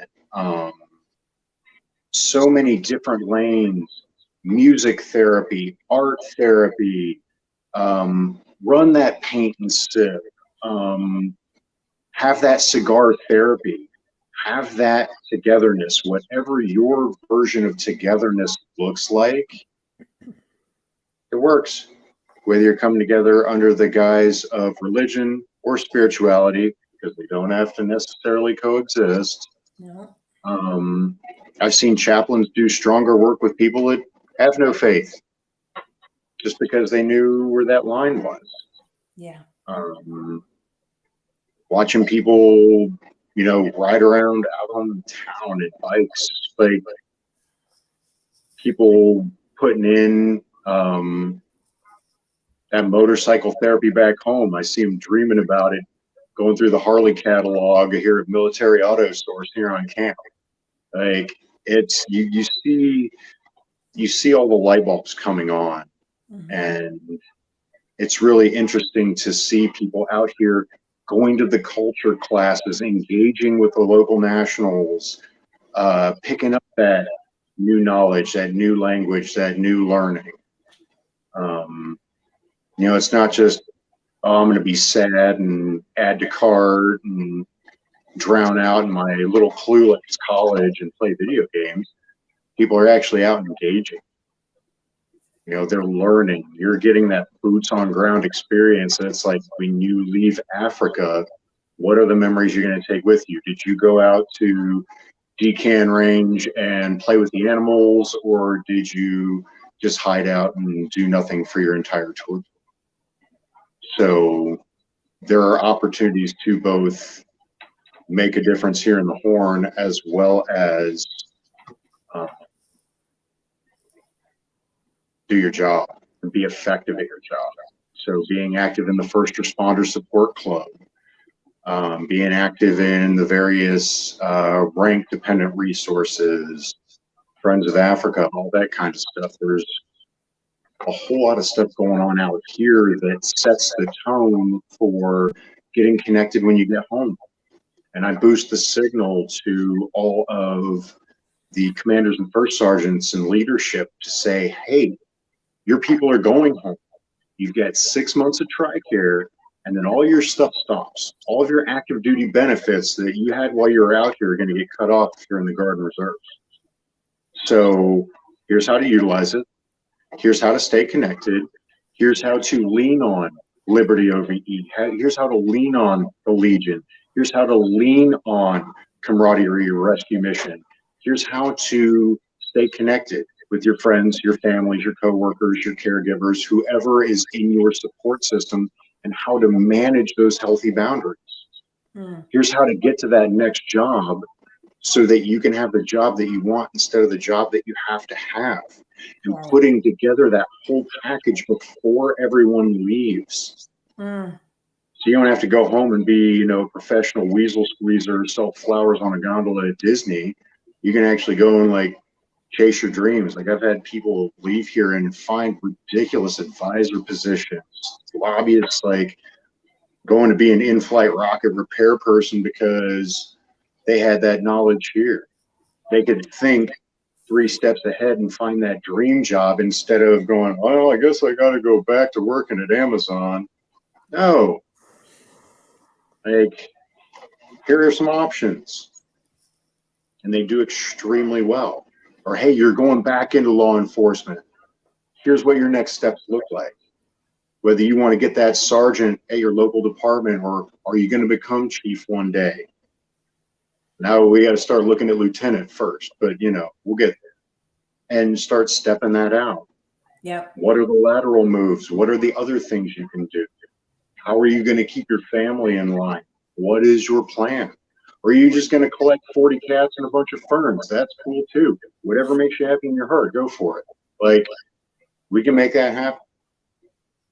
And everyone leaves with a plan, not just for personal and professional development here, but then once they transition home, take a vet fishing, go scuba diving with Dr. Joe. Like, you've got so many different options to get out, ride horses with Eric. Like, you can remain whole once you transition home. It's not a giant question mark, but if you don't know where to look, you'll never find it. You'll never find that garden. Yeah. You're just wandering around online wondering why the video games don't work anymore. You know, the Mountain Dew doesn't taste the same when you get back stateside. Yeah. Well said. Well said. Absolutely. Wow. Again, another mic drop. So, as a reminder of why we're all here, other than the camaraderie and what Norm has been talking about. Well, he segued it perfectly, Dorothy. Inside Exactly. what he was saying, if they don't know where to go, if Right. they don't, you know, if they're not connected to sustain and be supported, that's where the mess happens. Yep. Absolutely. And we're also here to raise money as well. Yep. And we need your help because we can't do this by ourselves. And there is a $650 thing on the table here. So if one person donates $650, we have Mr. Mark Lee saying he's going to produce a veteran show for you. And we have Mr. Philip Jones saying, hey, he'll give you all the graphics and things like that you need for your show. So first person who donates $650 right now to the tinyurl.com/hope for vets, and just put in the notes that you would like that, as well as any donation over $100. Each increment of $100 gets you a raffle ticket to Freedom Boat Club membership. That's a $7,500 value right there, folks. So drop $1,000, you get 10 tickets. It's that simple. You know, and it's a tax write-off and you get to go have fun. So even better. And then you're saving lives. So it's like a triple win. Triple win. All right. So does Norm want to keep going, or do we want to switch to Angels 14 right now? I'm here for whatever you need. If you're ready to transition, I can call it a day. If you would like to trudge forward, pick a topic, and I'll roll with the punches. Okay, well, because we need fun, and I'm going to fall asleep if we don't have some fun. I mean, not that this hasn't been fun. This has been hilarious. I absolutely loved all of it. So let's play a game. Snort. It's official. Now we can call it a podcast. We got the snort. Let's play a game. So, okay. Sure. Let's play a game. So, Norm, would you rather? Oh, hold on. Oh God, what's a good? Hold bring on. that up. Yes, I'm working on it. Thank you. See, she is my queen of Google. Without her, I would be lost. I've never played this game that didn't have like life-altering consequences. No, this is no life-altering consequences at all. But would you rather be in Africa doing what you're doing, or would you rather be Oh, I got one. All right. I got one. You ready? Ready. Okay.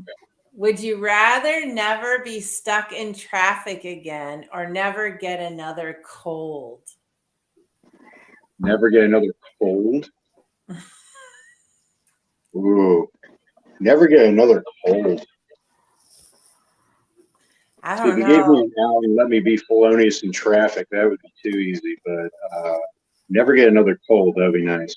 See, I think I could invite.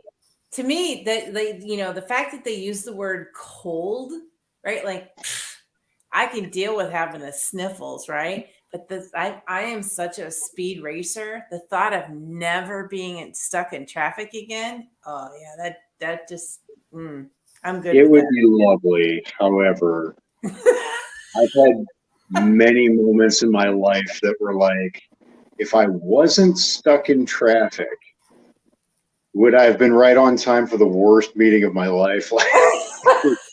It's like everything happens for a reason, even if you don't know what that reason is. Like, I don't know. It's like the guy that got stuck in line for Dunkin' Donuts was the guy that missed the towers falling by 2 minutes. Like, I hate that traffic's the great equalizer, but I don't know.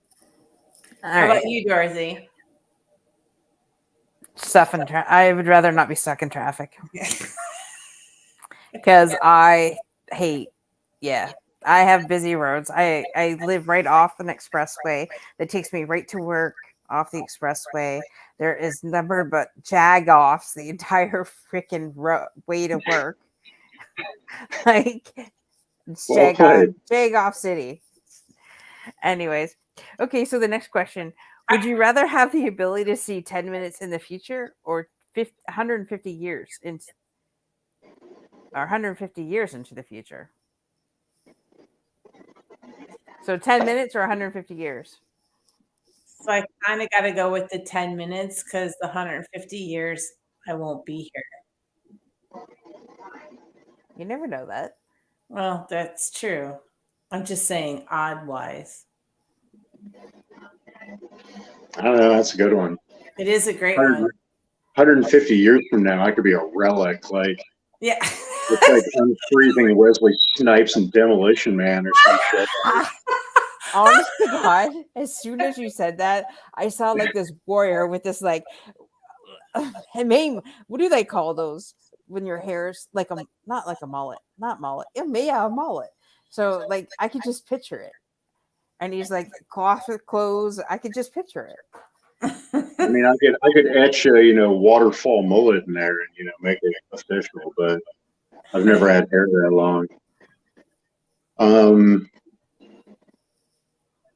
Yeah, no. The one sent from the past to save the earth.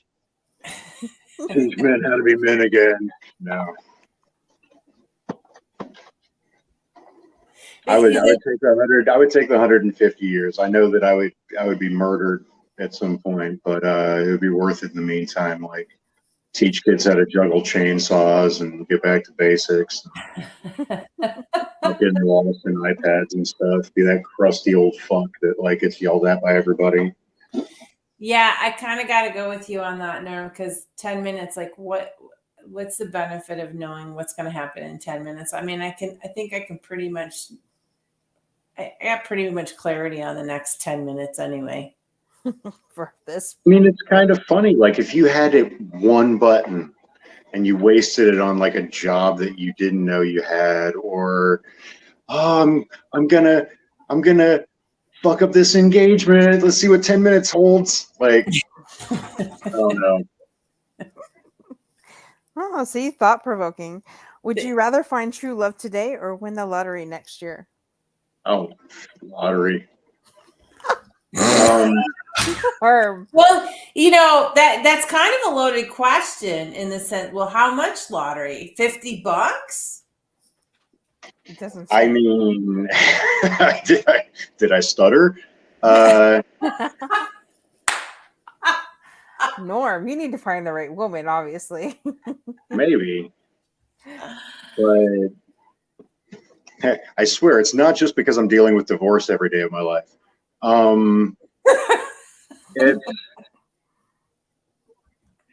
What money can't buy love, but it can sure rent. So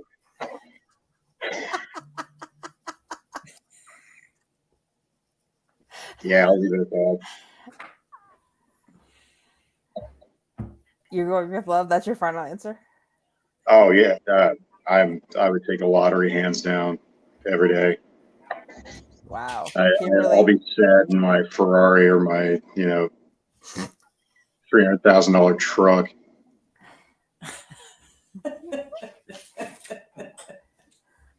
All right. What are you going with, Kimberly? Well, I know I what she's have gonna true say. love. So So you're it's sticking kind with the love. well, no, but I mean, it's like, oh, that's interesting. Yeah, I guess I am. Because what I'm present to is inside the true love. Like the money is just a creation. And time is but a number. So All right, Norm, be nice. Okay, here's a good. Okay, we'll switch the subjects then, since we know what we've. no, but that's an excellent point. Those who have found their best version of true love are more likely to choose love because they've probably been hurt a couple times and they understand that divorce is worth way more than one assumes. But True. yeah, for those of us that are still out in the pond, Yeah. there's plenty of fish in the sea, but you're in the desert, so whatever. Right. No, I got it. I got one, Dorothy. Well, Dorothy, what is it for you? Love or money? I want both. Well, right? Mm-hmm. I can't love a dude with a bus pass. Come on. Oh my God. Okay, Norm. I got one. You ready? All right. Yes. Would you rather be immortal on a mortal planet or be mortal on an immortal planet?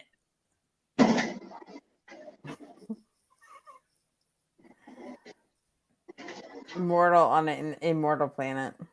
I don't know. I think there's pros and cons to both.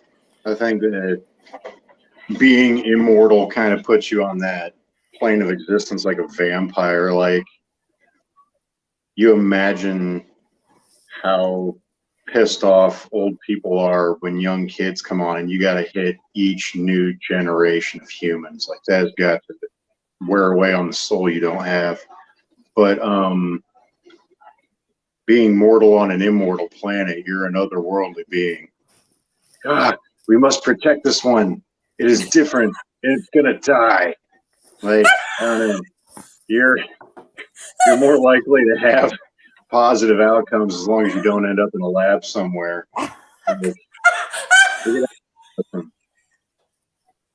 Oh my God, he is cynical. Holy shit. I love it. I try to be realistic. It's not. It's just like sometimes the glass is full of piss. Like, I don't know. I think you need a vacation from psychology and helping people. I really think you need to. I think you need to just veg on a beach by yourself for a week. Moving grains of sand across the desert, it doesn't get much better. I got one. Would you rather be a detective or a pilot? Pilot. I'd rather be an overglorified bus driver than, chasing people around, unless I was like stepping my way up to senior service or some crazy crap like being a detective and putting boot to ass with counter threat finance or human trafficking or something like that. Like, it's altruistic, but being a pilot is just like, fuck everybody, I'm out. It's great. Wow. Since I like to fly, I'm going with the pilot.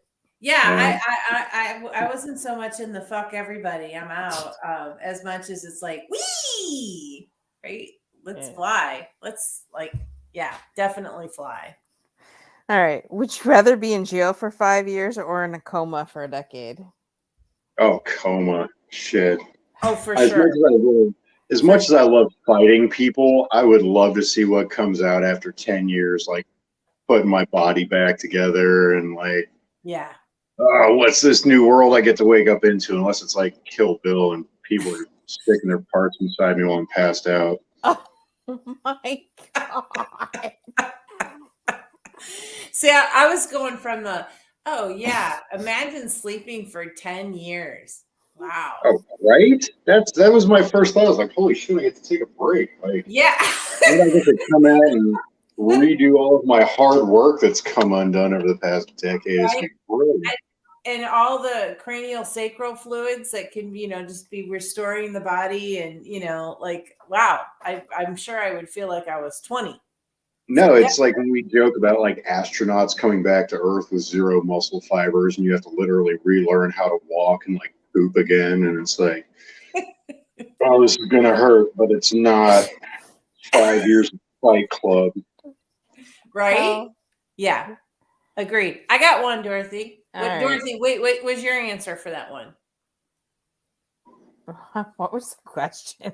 You asked it. I know, and I forgot. Oh, dude, I'm she's sorry. totally going to jail. She's got 5 years of her ex-wife putting money on her books so she can have food, she can knock people the hell out and rip out weaves. Be like Orange is the New Black. Come on, He's you got totally this. got your number, Dorothy. Oh my God. Guys, seriously, I've Netflix, been she's up got for this. 23 hours straight as of right now, so You, please you, forgive me. no, you are our hero. On that note, I got one for you. Ready? All right. Hell, Would you rather be a wizard or a superhero? Superhero. Fuck the yeah, wizard. I'm going with superhero. I was never a Lord of the Rings type.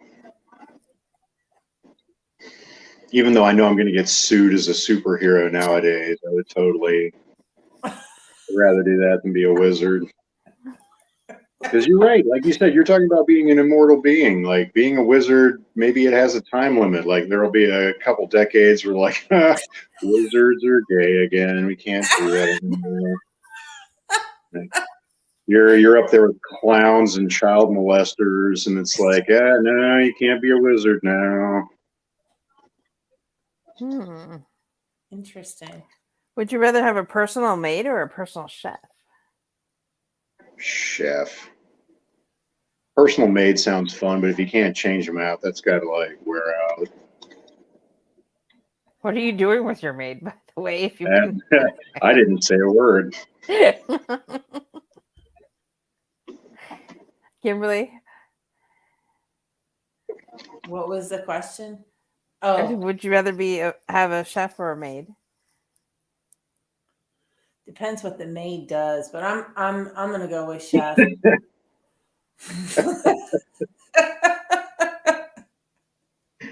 If you replace maid with Cabana Boy, would it be easier? Banner boy. Yeah, now we're talking. Yeah. Oh You all no, point wait, I fingers at can't me. because I'm married. Never mind. I have to switch back to the chef. Well, how long do you want to stay married? Not forever. Sure. Yeah.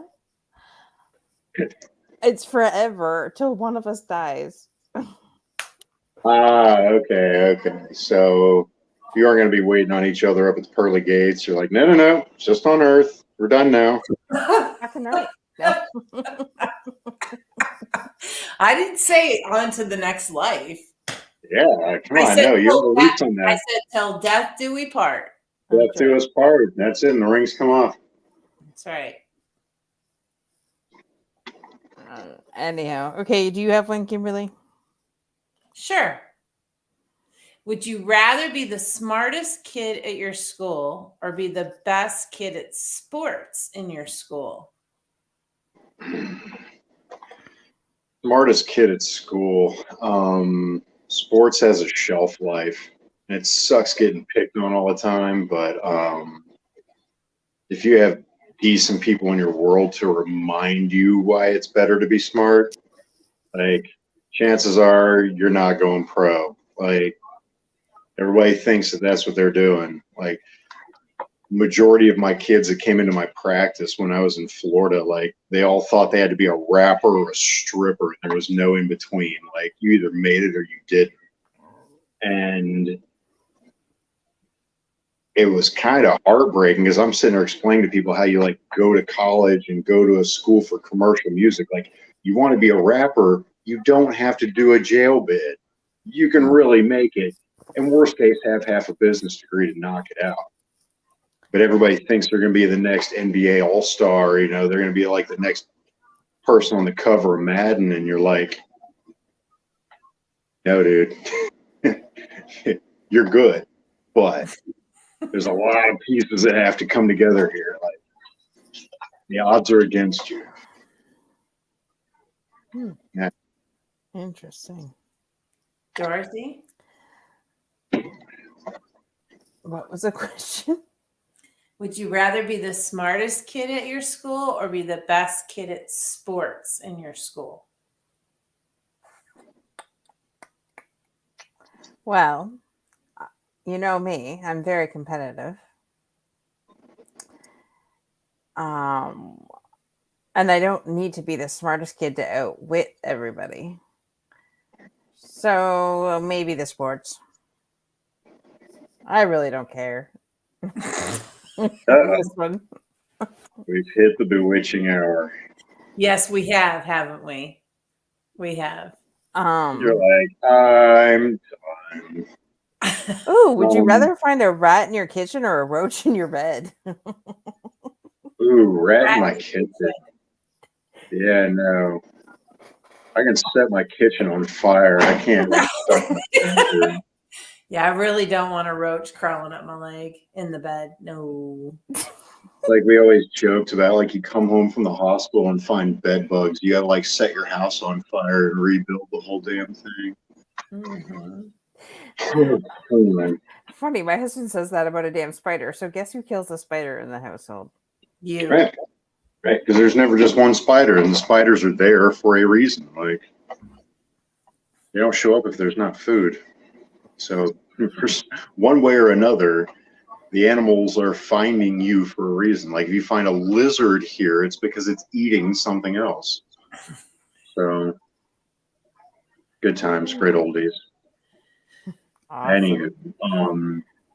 Anywho, I do have an 11 o'clock client, so I am going to have to snap out. But if anybody has any other questions, comments, concerns, gripes, bitches, complaints, anything for the good of the order, jokes, whatever, I can always leave you with my contact information. Everybody can always reach out to myself, Dr. Royster, Eric, Greg, Dr. Deturi, like everywhere, like everybody talks to everybody, and one way or another, once you're in the network, you're good. One of us is going to take care of it. That's right. Whether you come in through Liberty OVE, you come in through the Legion, you come in from the VA or from the Vet Center or from Cohen, wherever you come from, you did BetterHelp and realized that you need better help. Like, whatever the case may be, we've got you covered. Perfect. I've had to work so many people from different ends of the spectrum through to help understand that therapy isn't atrocious. Like, it's not some big scary thing where you have to like stew in your feelings and deal with all the ick and, you know, relive all your traumatic memories. You simply don't have to. Amen. We can clear that without dealing with any of that nonsense. And for some people, they can't imagine it. Right. Because they've been through so many therapies, they've been through so many treatment modalities, and they just didn't work. Right. And that's okay. We'll find one that works. That's right. We've been way too successful to, like, this is how I advertise my service. Like, most other people can't say things like that. So it's like, we've got you covered. And I've been doing it out here, boots on ground, in the thick of it. It works. Thank God. Really, like, thank God for all of you. TCRM, whatever our acronym is. Too many letters, 3 o'clock in the morning. Yes. And But thank yeah, you. really, no, all kidding aside, all overtiredness aside, thank God for the work you guys are doing. Really. Amen. Yeah. And I have done the trip protocols, and it helped me tremendously. So, and it was only less than a month ago. So, Yeah. so I do know it works. So definitely contact either Just Norm or Dr. Royster or Liberty OVE or somebody, and get the help TCRMI. you know. Yeah. TCRMI. Yes. Perfect. Thank you, Norm, for your time. We will let you go so that you can get to your appointment. Thank you for your graciousness of 2 whole hours of Norm. Yeah, I did not know that we were going to fill 2 hours of time, but I'm glad we did. I appreciate you having me, and I had a blast on here. So, again, you have a list of questions. You want to play Never Have I Ever or whatever, like, let me know. I got you covered. I can roll the punches. So, Perfect.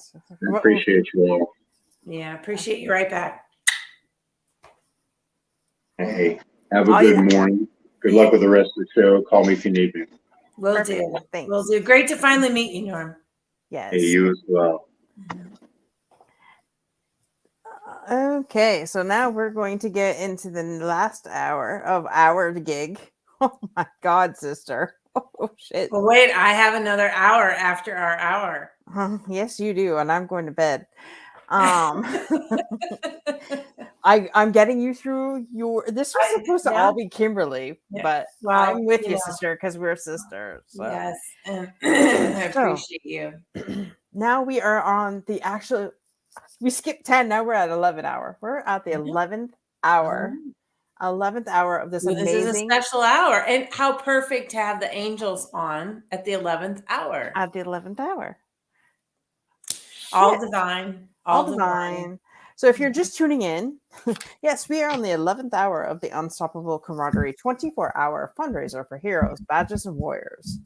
We are your hosts, the amazing Kimberly Genovese, in her, like, look at that outfit. She's such stunning. Stand up, take a bow, like, move, like, do a little twirly thing, because, like, you look stunning. Seriously. Well, it's there you go. That's what we love about online, because, you know, that's just the way it is. Molly, thank you for staying with us. She's going to go catch some Z's. Good night, Molly. We don't blame you. Go get some Z's.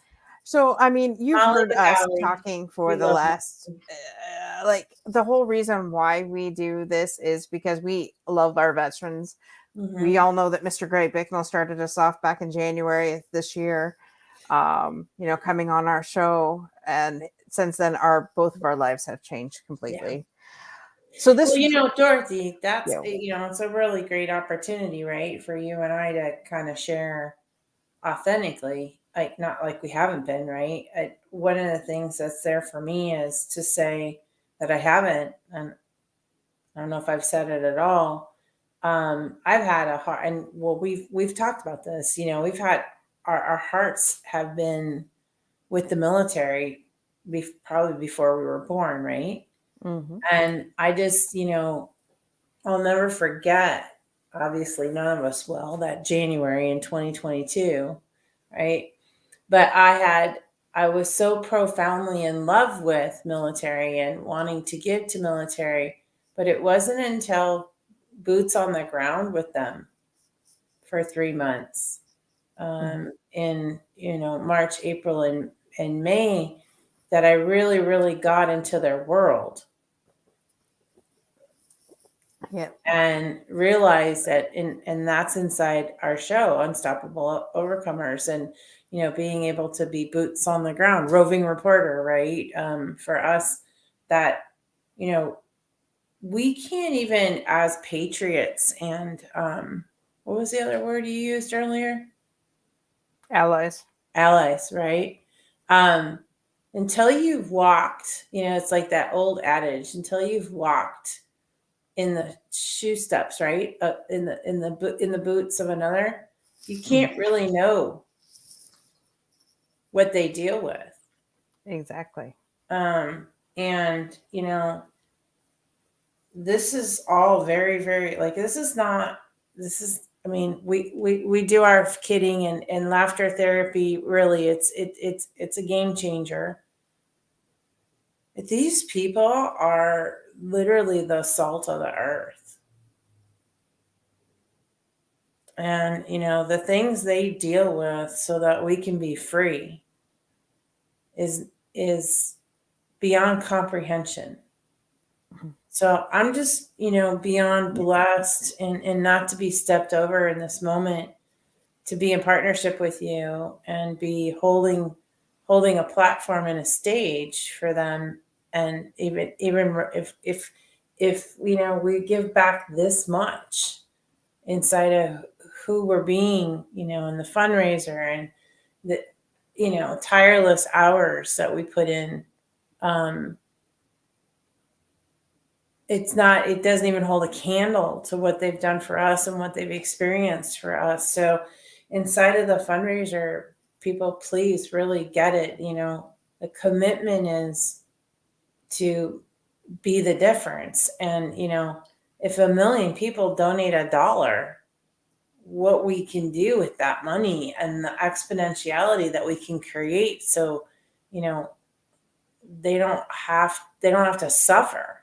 It was being with Norm for the last 2 hours. I mean, Greg Bicknell and TCRMI have worked tirelessly to locate people like Norm and Dr. J and Dr. Joe and, Eric and, so that people can, ghost ship, people could literally be healed overnight and put into programs that could literally have them thrive on the other side of their service. And how could we not provide that for them?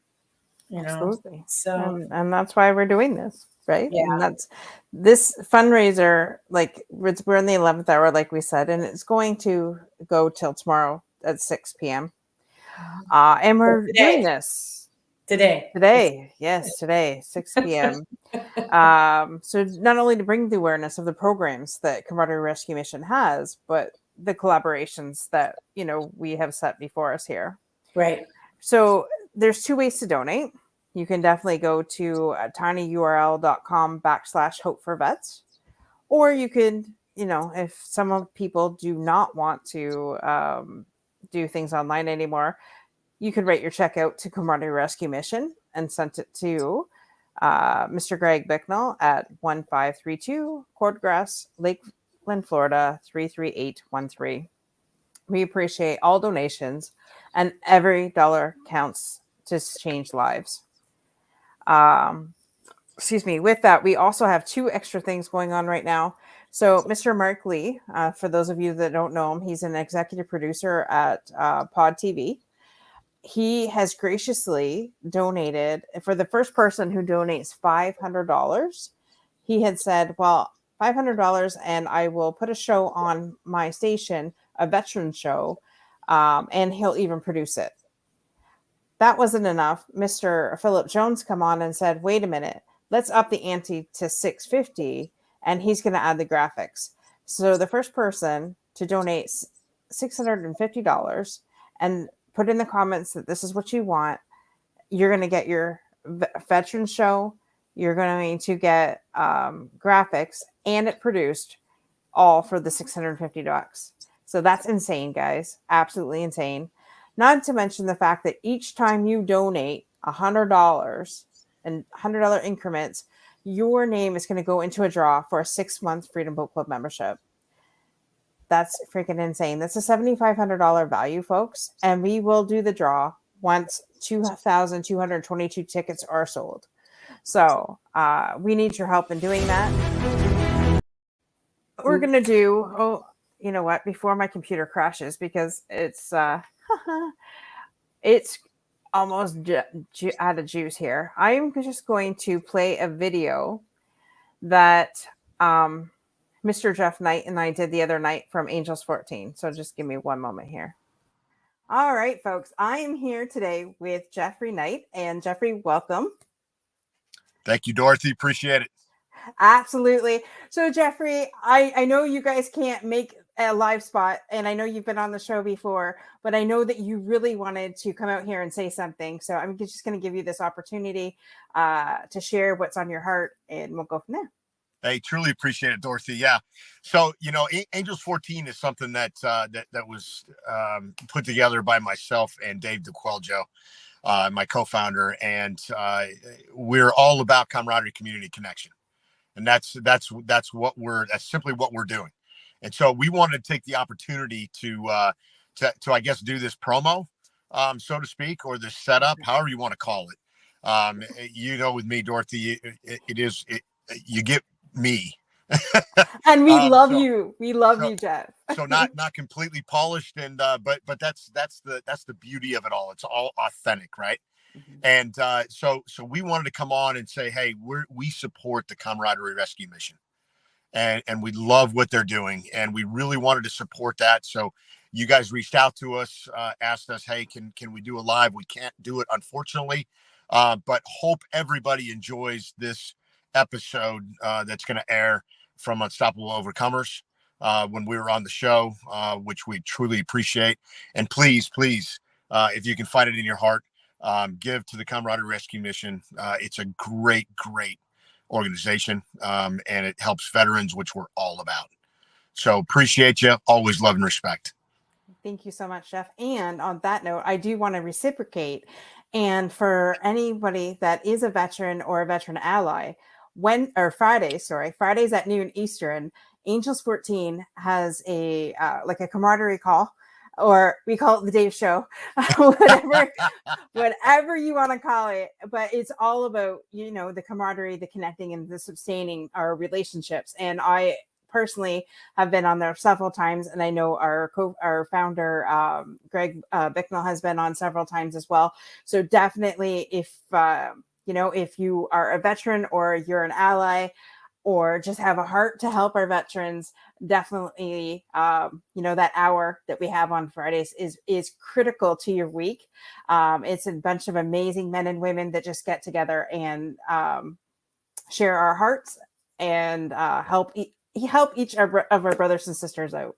So definitely, if you're available Fridays at noon, just go check it out, because Jeffrey, Dave, and Vaughn are amazing people who make up Angels 14. So let's support them back, because that's very important. Truly appreciate that, and that's what it is. We don't show up to get, we show up to give, and that's the basis for all of this. And the partnerships, the camaraderie amongst organizations. There's not enough of us out there, and what the Camaraderie Rescue Mission is doing with veterans, just fantastic. And if anybody is interested, you can always check us out at angels14.com, or DM myself on LinkedIn, or Dave or Vaughn, and yeah, come on and see what it is. If it's not for you, it's not for you. But the wisdom of the crowd may help in some small way, and we're all trying to make that ripple. Absolutely. We got to get these men and women the support they need, and your calls on Fridays are definitely on par for all of that. And I so appreciate it. There have been many times as a civilian I've gone on this call, and you guys have literally lifted me out of deep despair in some of those calls. And yeah, so I appreciate you. You don't have to be in active duty or a veteran to be part of these calls. It's all about the camaraderie. So definitely check it out at angels14.com. Fantastic. Thanks, Dorothy. All right. Thanks, Jeff. And she's not responded. Do you have a phone number for her? You're on air. Oh, hi.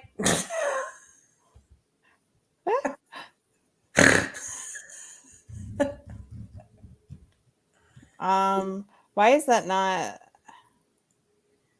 Oops.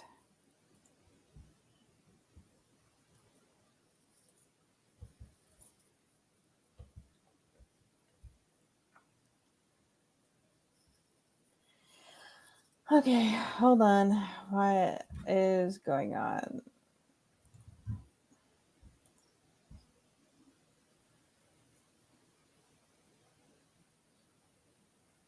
Why? Can you see that? Everyone, thank you for Hold your on. patience while Hold we're on 1 second. I don't know what's going on here. okay. Stop Well, I was screen. just letting them know that thank you for their patience. Yes, thank you very much. Actually, you would talk, and well, I figured this out. Yeah, that's what I was going to Please. offer to do. I'm so glad we're on the same page. Me too. Let's see.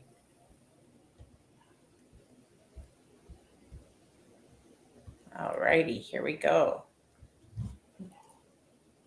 Welcome. We are inside our 11th hour of the TCRMI 24-hour fundraiser to bring awareness to our veterans who struggle with PTSD and losing hope. I am Kimberly Genovese, and this is Dorothy Odell. We are your live stream hosts for the hour, and our connections with veterans is directly with TCRMI and our show Unstoppable Overcomers, in which we were blessed to have the founder of TCRMI, Greg Bicknell, on the show in January. We fell in love with him and everything he's up to, and our lives have forever been changed inside our opportunity to work with Greg and make a difference with veterans across the globe. This event that we're in right now runs until 6 p.m. Eastern Time today, October 8th, and it brings awareness of the programs TCRMI has and the collaborations we have made with other organizations and how we help veterans gain hope while living with PTSD. If you'd like to donate, you can do so by going to the link in the ticker and in the comments, tiny URL Hope for Vets. Or if you prefer not to donate online and you prefer to donate by check, you can make it out to Camaraderie Rescue Mission and mail it in care of Greg Bicknell at 1532 Cordgrass, Lakeland, Florida 33813. We so appreciate all your donations, and every dollar counts and changes lives. Exactly. And there's Carl. Carl is the king of stream in the UK. So thank you, Carl, for being here. His show. And I think I have it ready. We'll roll this and then we'll get your questions answered. So 1 moment, please. Let's go here. I'm just going to go into tonight's sponsors. Tonight's sponsors for the show is Strong Foundations, Coaching and Consulting. Jen Zahari has over 25 years of leading, mentoring, training, and coaching people. Jen provides individuals and business personalized support to get aligned with their best life. For more information, go to her website, www.jenzahari.com, and book your 30-minute free consultation today. As well, Jen is also the author of Created, No Way Out. It is a book about Faith, who is on the verge of ending her life following decades of feeling unheard and unseen and suffering from anxiety. Looking back on her life as she moves through her final day, she recognizes how much pressure she put on herself at all times and lost sight of her self-worth and confidence. Created is filled with emotion, unique insights on mental health, and an ending you don't want to miss. Get your copy today on either Amazon or on jenzahari.com. I've got my copy here too. I could not put it down, so get your copy today. There is a review on our website, www.unstoppableovercomers.com, that you don't want to miss. So get there today too to check that out. If you're like on the fence and thinking, definitely get your copy today. With that, I'm going to bring on our guest, the amazing Jeffrey and Vaughn from Angels 14. Welcome to the show, guys, ladies and gentlemen. Hi, Dorothy. Hey, Dorothy, Hello. thanks.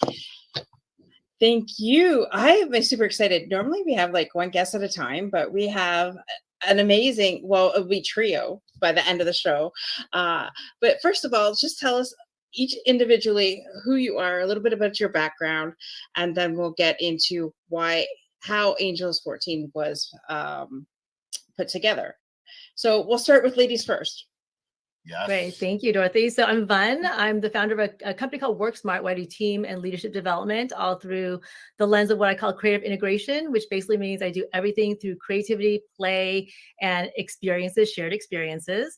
My background is I am a Vietnamese refugee. I came with my family in 1975 at the fall of Saigon. And I won't get into much more because I think we'll get into that story as we talk about how I got involved with Angels 14. Jeffrey? Absolutely. No, I don't know how I can follow Vun. She is number one in our group, just so everybody knows. Dave's not here, so he can't say anything about that. He would argue that.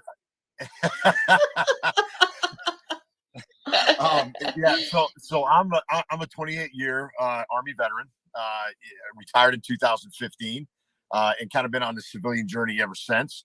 And kind of come around to 2020, and Angels 14 was born. And so with that background, we'll get a little bit more into that, but my background is engineer officer in the Army. It was a little bit of HR side, and also teaching at the university level. Awesome. Before we get started into Angels 14, I just want to thank our amazing guest, Melody. Melody is Melody. I think your biggest fans, next to myself and Kimberly. Hopefully she got to see us. I know it was a little bit of a weird start. Everything, the internet is not always my friend. We're switching that up. So hopefully we'll get better internet service over here sooner rather than later. With that though, okay, so now everybody wants to know how Angels 14 was formed. So who wants to go first? That would be a Jeff story. Yeah, so we the big thing is, and it even says it on our website, but what do you get when you put a Vietnamese refugee, an Army commander, and a Navy fighter pilot together? You get possibilities, is what you get. So when Angels 14 was founded, which was, we think, about October of 2020, we at that time it was just something we kind of started, but I was at the time I was unemployed. I had gotten laid off in February of 2020, and then right after that, COVID hit and the world shut down, as everybody knows. And so in the process of the long unemployment that I had, Dave DeGuelgio was introduced to me through a mutual friend, and we had a conversation one Sunday afternoon. And the conversation on the phone was me trying to, hey, can you help me find a job? To Dave, as Dave does, go, hey, I got this other idea. I really want to do something bigger for the veteran community, and I need somebody to help me out. Will you help me out? And I said, okay, sure. We didn't quite get around to the unemployment piece, but that's okay, because Angels 14 was founded. It was born at that particular time, Sunday afternoon on a phone call. I don't know where Dave was at. Sometimes I don't know where he's at all, because he likes to move about the country. And so we started on this journey that we're on right now. Awesome.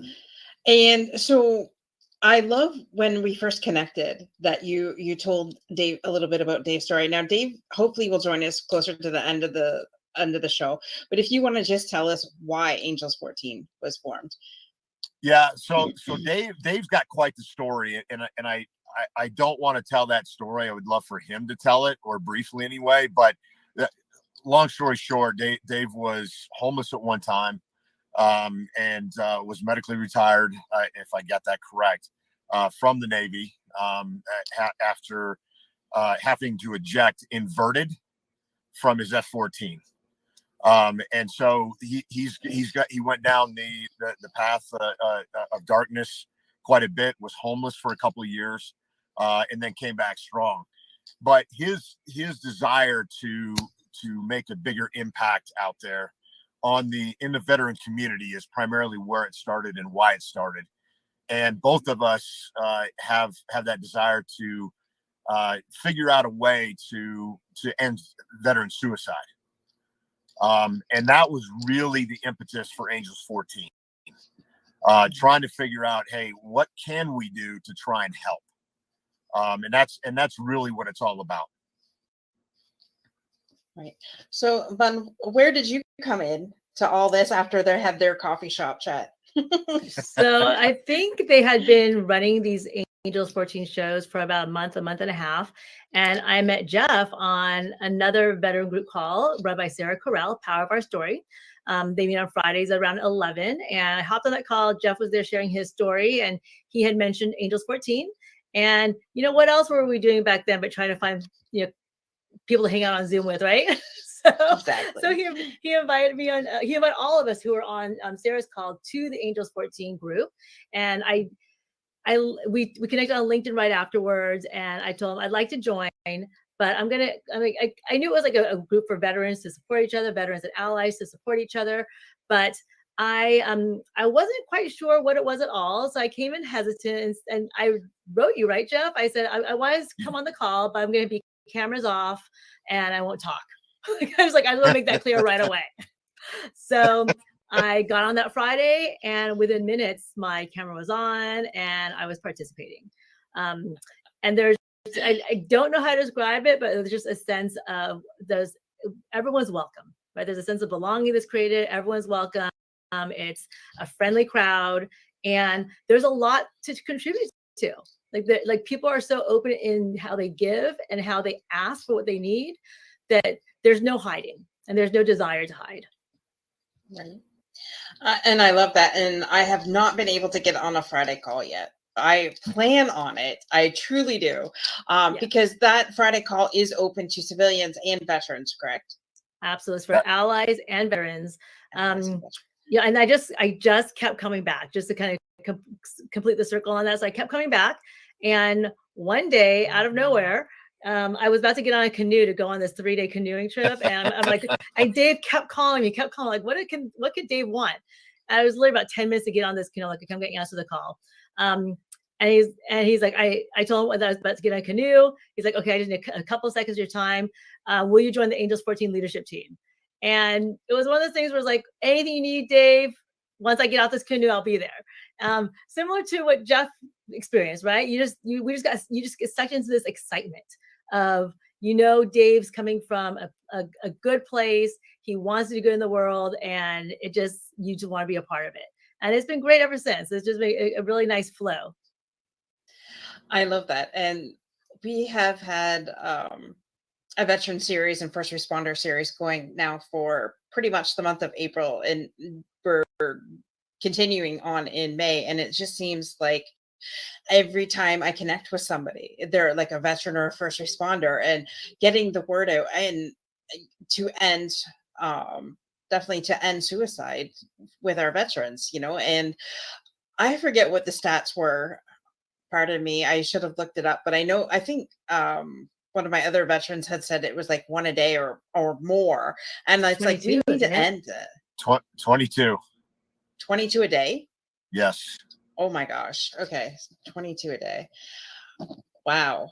Okay. So, and that's why here at Unstoppable Overcomers, we are committed to helping these organizations, you know, end suicide for our veterans, and end suicide period. You know, my little bit of background history, my uncle took his life Christmas Day 24 years ago. So, I mean, he wasn't a veteran or anything like that, but for people to give up that kind of hope, you know, it's there's really no words to describe it other than it needs to end, and we need to break the stigma around the mental health and getting help. And I know one of our veterans, when he finally was brave enough to step up and say, hey, you know, I need help, he was told to make an appointment, and that's unacceptable, right? By that time, they're just gonna finish what they wanted to start to begin with, right?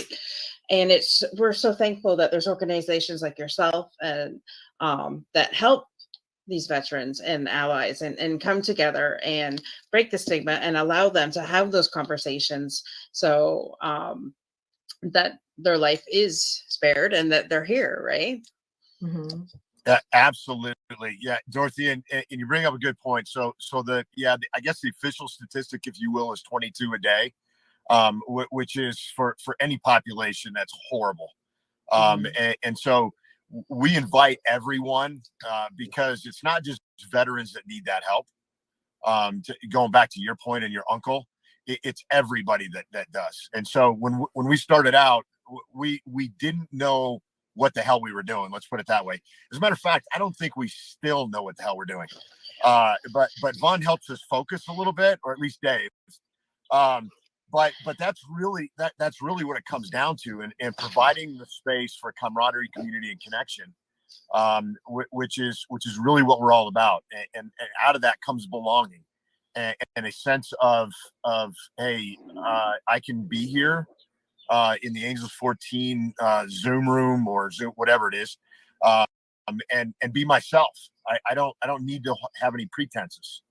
I don't need to put on a happy face if I don't want to. Now, we try to make everybody do that because it's a fun show, but at the same time, we will, and Vaughn can attest to this, if somebody needs help, we will dedicate an entire show to that one individual. Right. Yeah. And awesome. I think it was interesting is that, I think that when Dave and Jeff started it, the underlying reason for starting it was this whole idea of ending veteran suicide. I don't think, not that we market Angels 14, but that's not how we talk about it, right? We just talk about it as a space for community, camaraderie, and connection. And I think in that it welcomes everybody. And then people feel safe to talk about whatever it is that they want to talk about, whether it's something great in their life or the fact that, they're having suicidal thoughts. Right. And Melanie says that it's raw and definitely heartfelt, those conversations. So Yes. If anybody, what time are those Zoom calls on Friday? Those are at 12 noon Eastern. And if anybody wants to join us, they can DM myself on LinkedIn, or Vaughn, or Dave, or even Tammy Laird, who's on our board of advisors. She's kind of the overwatch. She overwatches us all and takes care of us all. Mm-hmm. That's a pretty big task. Yeah. She's up for the job, though. Tammy is very much up for the job. Yes, she is. Right. Yes, she is. Definitely.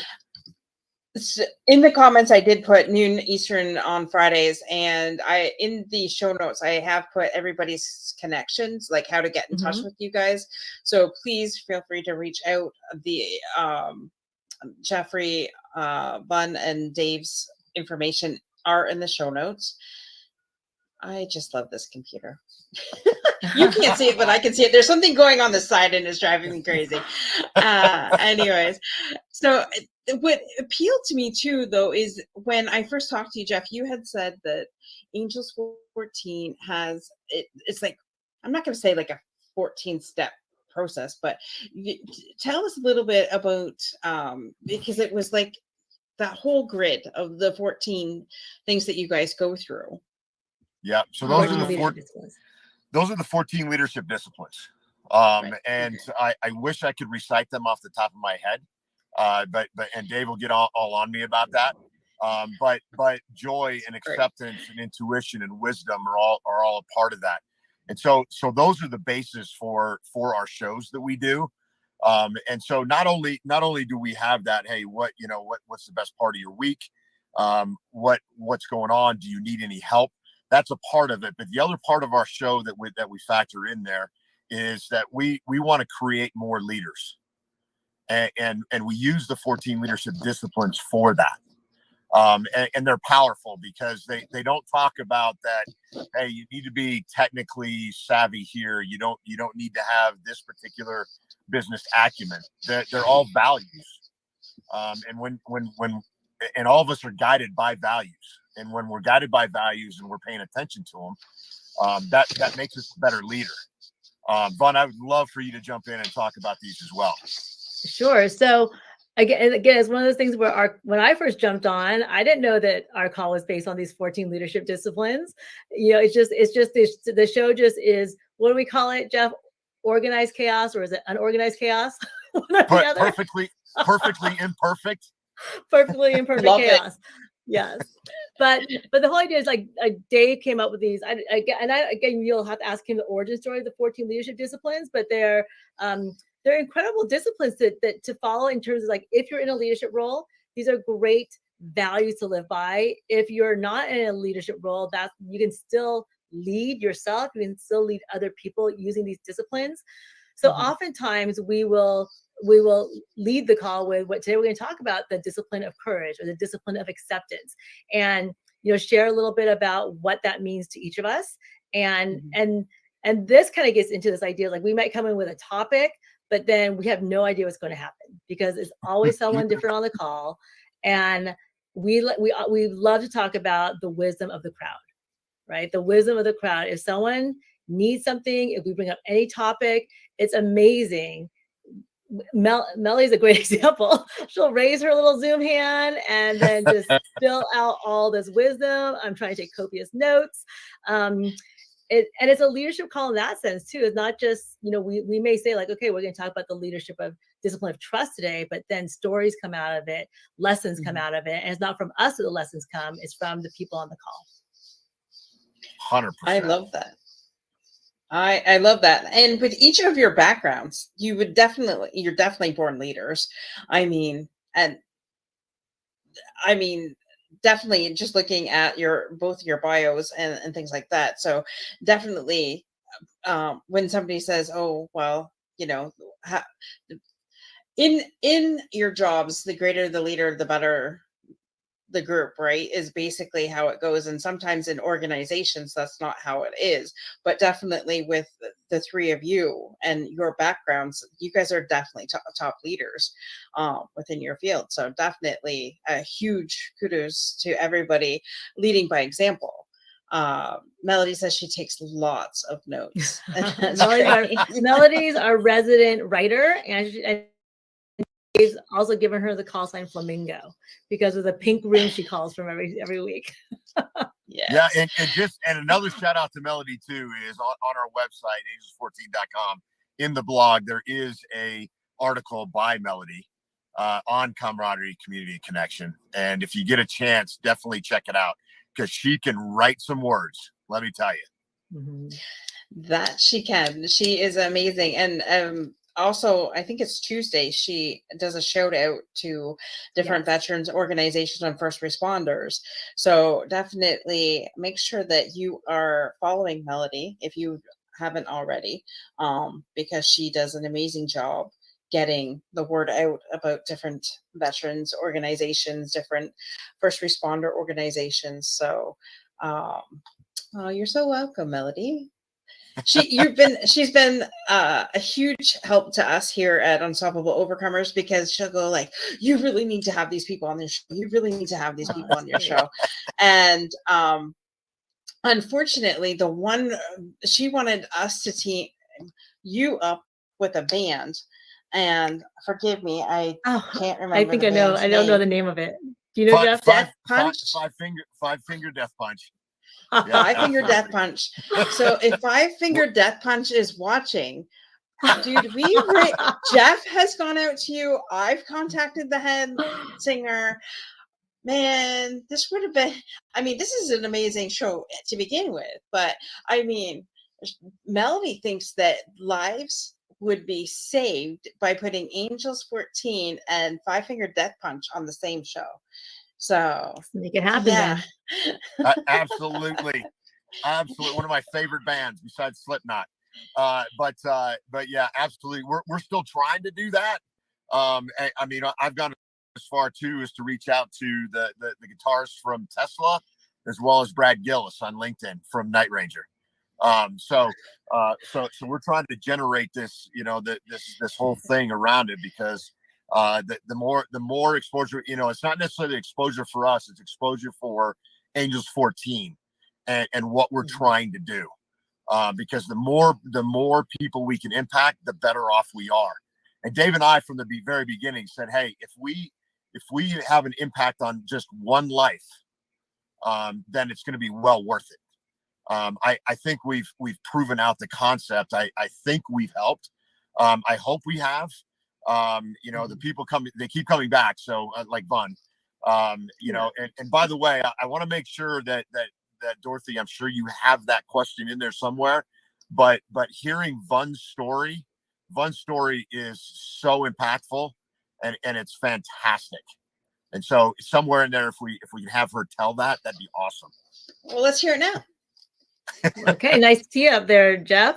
As I mentioned in the intro, I'm a Vietnamese refugee, and we came here in '75, right at the fall of Saigon. I was barely 2 at the time, and it's a story that just, you know, it was my life story, right? It's nothing I was proud of, nothing I kind of talked about until several years ago. I decided to tell it on a TEDx stage, right? So the story is, you know, and I really didn't realize the significance of the story until I did that, and then started talking to people like Jeff and the people on Angels 14 and Power of Our Story, and realized that, you know, the story that I had been keeping to myself is saving lives, right? The story that I've been keeping to myself is inspiring other people, and that's why I continue to share it.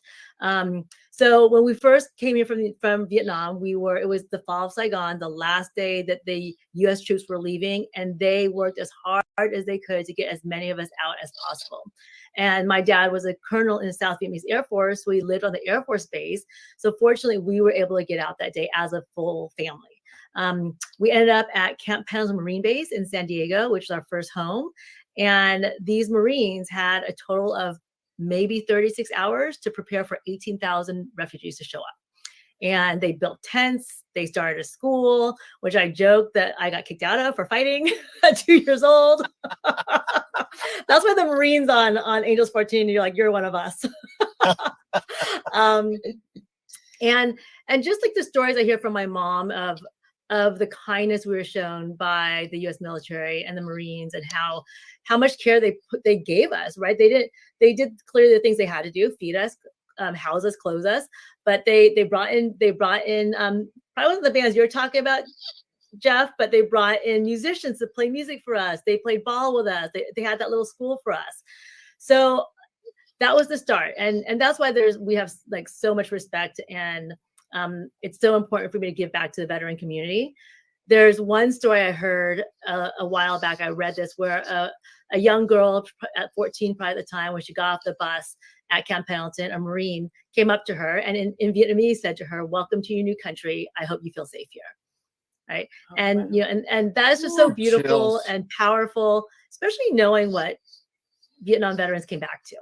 Right. For him to still be so loving and caring for people who are from a completely different country, that they already went to a foreign country to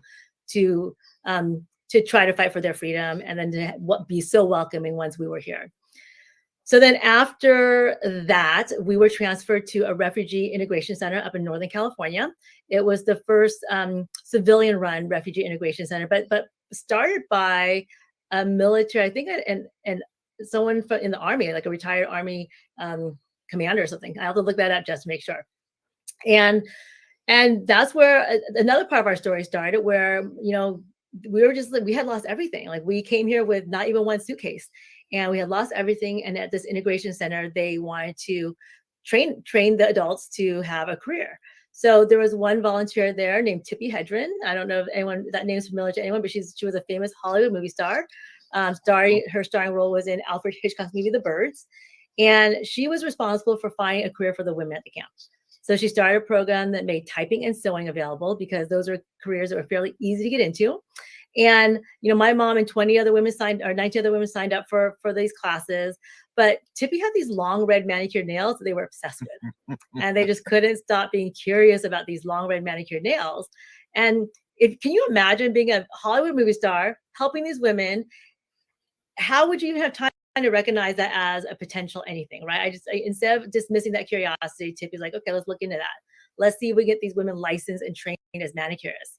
So she first brought up her local manicurists from LA up to Sacramento to teach these women how to do a basic manicure. And then she went down to beauty school and asked them if they would take these women who didn't speak English, couldn't pay tuition as students. And they said yes. And about, I think, 10 weeks later, my mom and her friends were all licensed manicurists. They passed their manicure practical and written tests. And then we were all sponsored throughout the country. And my mom talks about how Tiffy came to our little 1-bedroom apartment and drove her around Santa Monica to find her first job as a manicurist. And then it was the refugees and immigrants who came after us who just, who learned about the profession from my mom and her friends. They grew the industry. They opened their own beauty schools, their own salons, manufacturing companies, schools, and now it's an $8.3 billion industry. And that number is impressive. What is more impressive is the fact that Tippy set out to help these 20 women create a career for themselves so they could have a future for their families, like their children. But what she ended up doing was creating a whole industry that hundreds and thousands of Vietnamese families have gotten into. And she's been able to create a possibility for not just those 20 women, their families, but all these families afterwards too. And that story really speaks to something we talk about at Angels 14, is this idea that one small act of kindness, there's no such thing as a small act of kindness, right? Every act of kindness has a ripple effect with no logical end. Now, Dave will say that that's his quote. That's actually Scott Adams. He was given permission by Scott Adams, though, personally, to use it. Was he really? He was. Scott Adams actually responded to a LinkedIn comment. That's amazing. And he said, fire away, go ahead. That's amazing. I didn't know that. I really need to meet Dave. I've talked to Jeffrey before I talked to Bun, and I've never been able to speak to Dave yet. So this is going to be fun when he actually comes on. You say when, we say if. Yes, that's true. That is very true. I'm speaking it into the universe. Yes. Yeah. Let's manifest it. It's manifesting. He will arrive actually earlier than the 15 minutes prior to the end of the show. Absolutely.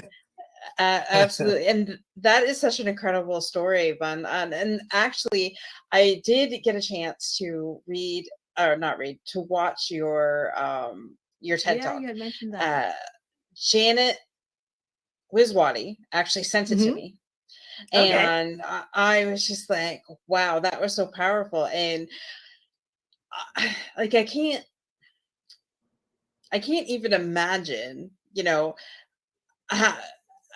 just somebody showing up and then boom, everything just transformed. But usually that's how miracles are transformed, right? It starts with one act of kindness, and then it's like the ripple effect. And I love how you guys said that, if you could save one, that it was all worth it. And that's what our mission is here each and every Monday night. If we could save one, and then of course, well, there's always the replay. So one a day is basically our goal. Millions of lives will be set free from fear and being victorious in everything they do in Unstoppable, which we've actually kind of, Kimberly and a bunch of co-founders have started, what's the word I'm looking for? I can't think today. A community of fearless, unstoppable people, victorious people. So it's I love it, and I don't believe in anything just happening for a reason. There, God's all divine and everything. And Phyllis, thank you for joining us tonight. She's from Chatham, which I kind of grew up in the Chatham area, so welcome, Phyllis. Great to have you here.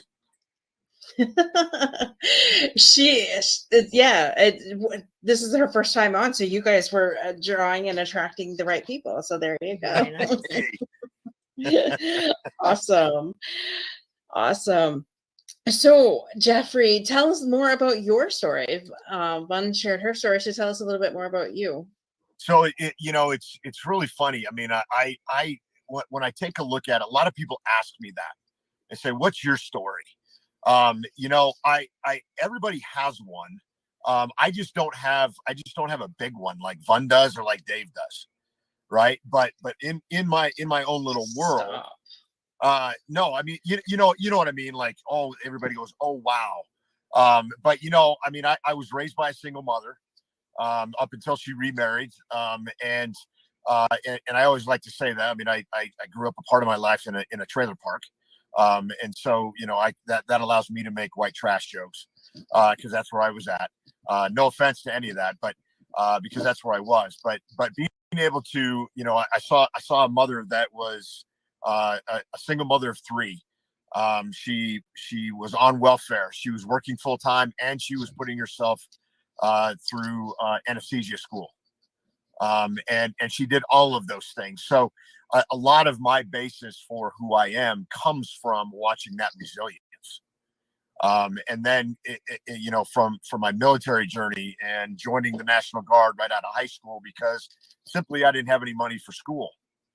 And that was my whole purpose for joining. And I was like, okay, I'm going to go in, I'm going to get the money for school, and then I'm going to get out.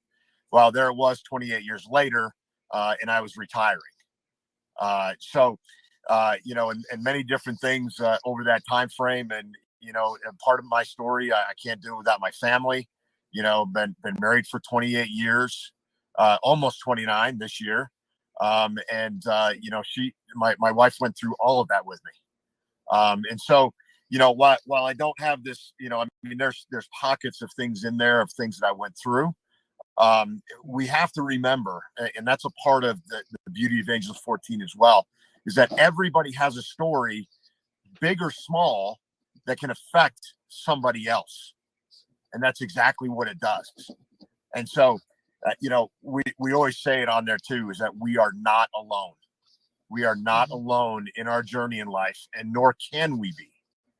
And so when we take a look at it, and that's what, you know, you go back to the leadership experience, you go back to what we have done in ours. But to tell you the truth, everybody in our group that comes has something to contribute. They're all valued. Mm-hmm. I love that. And absolutely, we all have a story, and by not sharing our story, it's kind of selfish, because, you know, we just think if all 3 of us would have kept our mouth shut, the amount of lives that could possibly have been lost, right?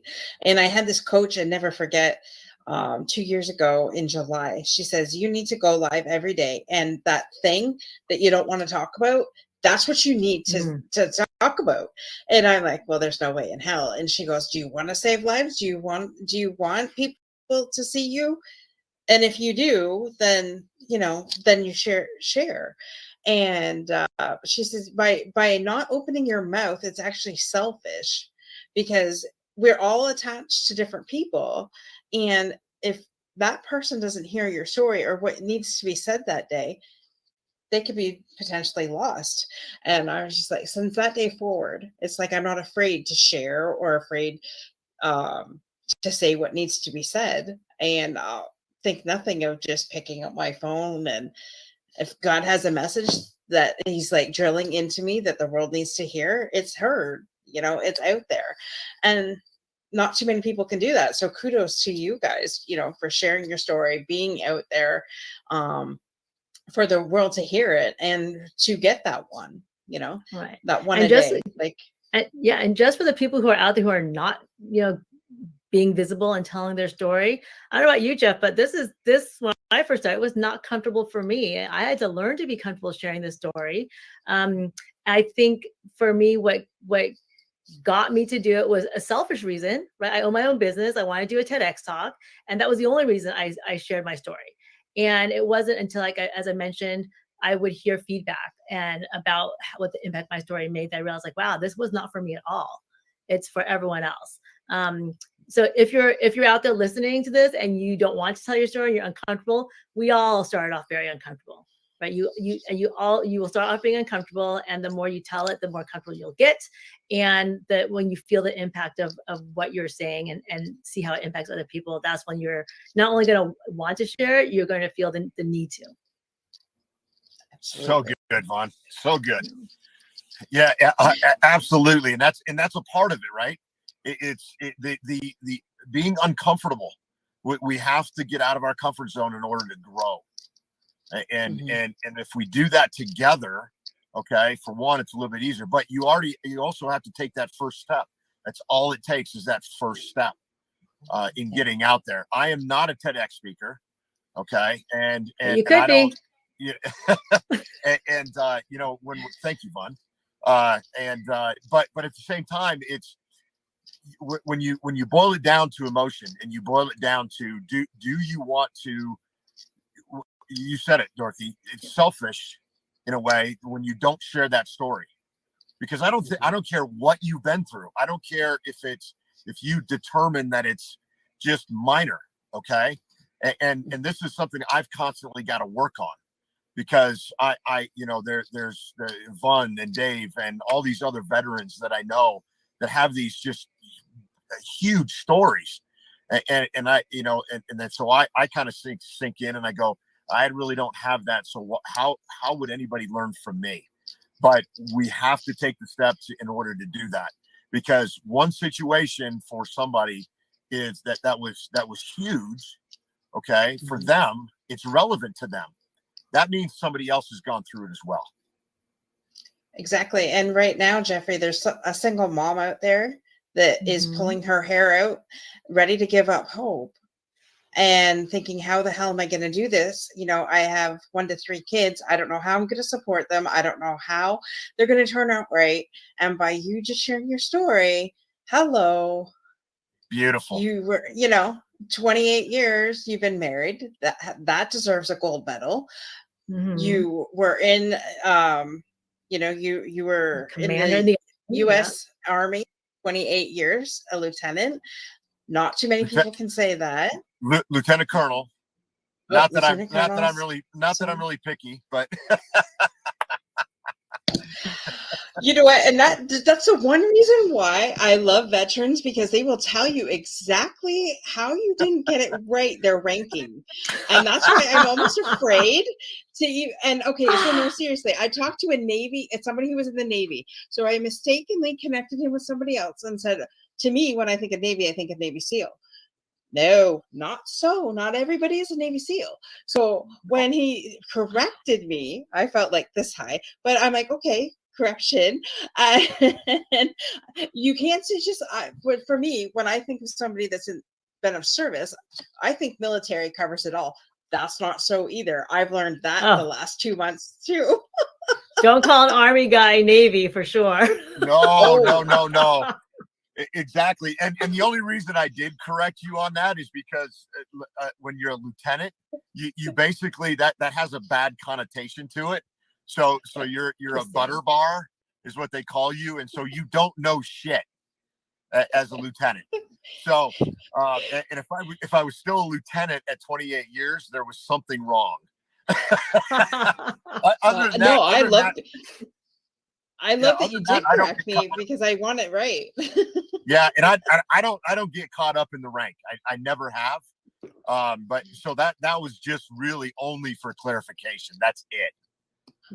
I think, love it. And what's happening here is very similar to another reason why people, or veterans particularly, and me, because I'm sarcastic, love Angels 14, the banter. Just the back and forth, banter and giving each other crap back and forth, but all with love.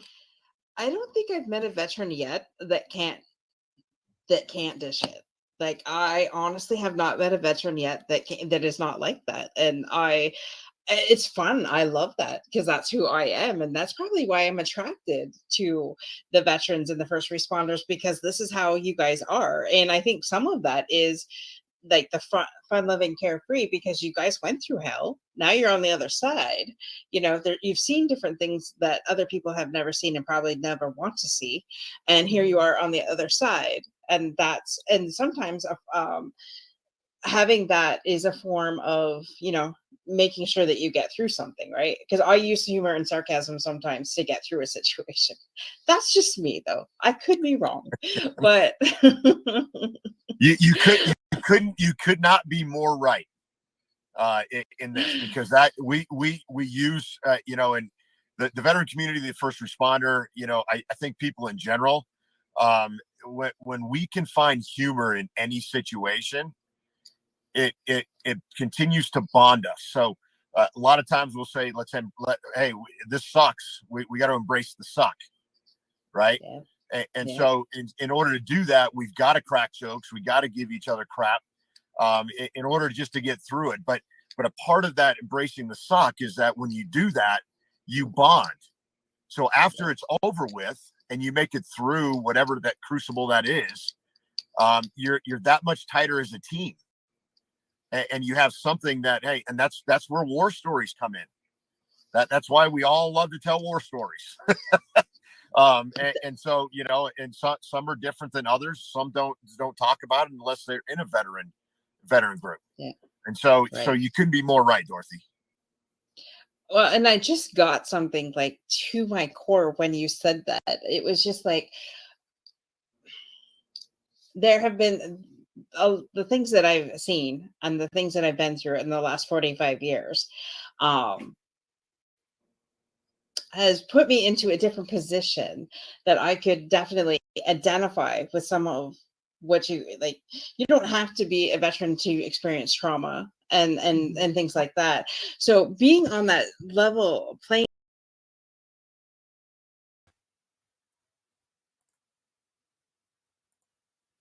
All right, folks. Well, I just want to say thank you for being here. We are now hopping over to Denise's next hour here. So please go over to that. You can catch her on the schedule, which is tinyurl.com/hope, the number 4 veteran schedule. Go on there and just click on the link for the 12th hour and you will find her there. So folks, thank you so much for your time, for being with us these last 5 hours. We appreciate you and have a great night.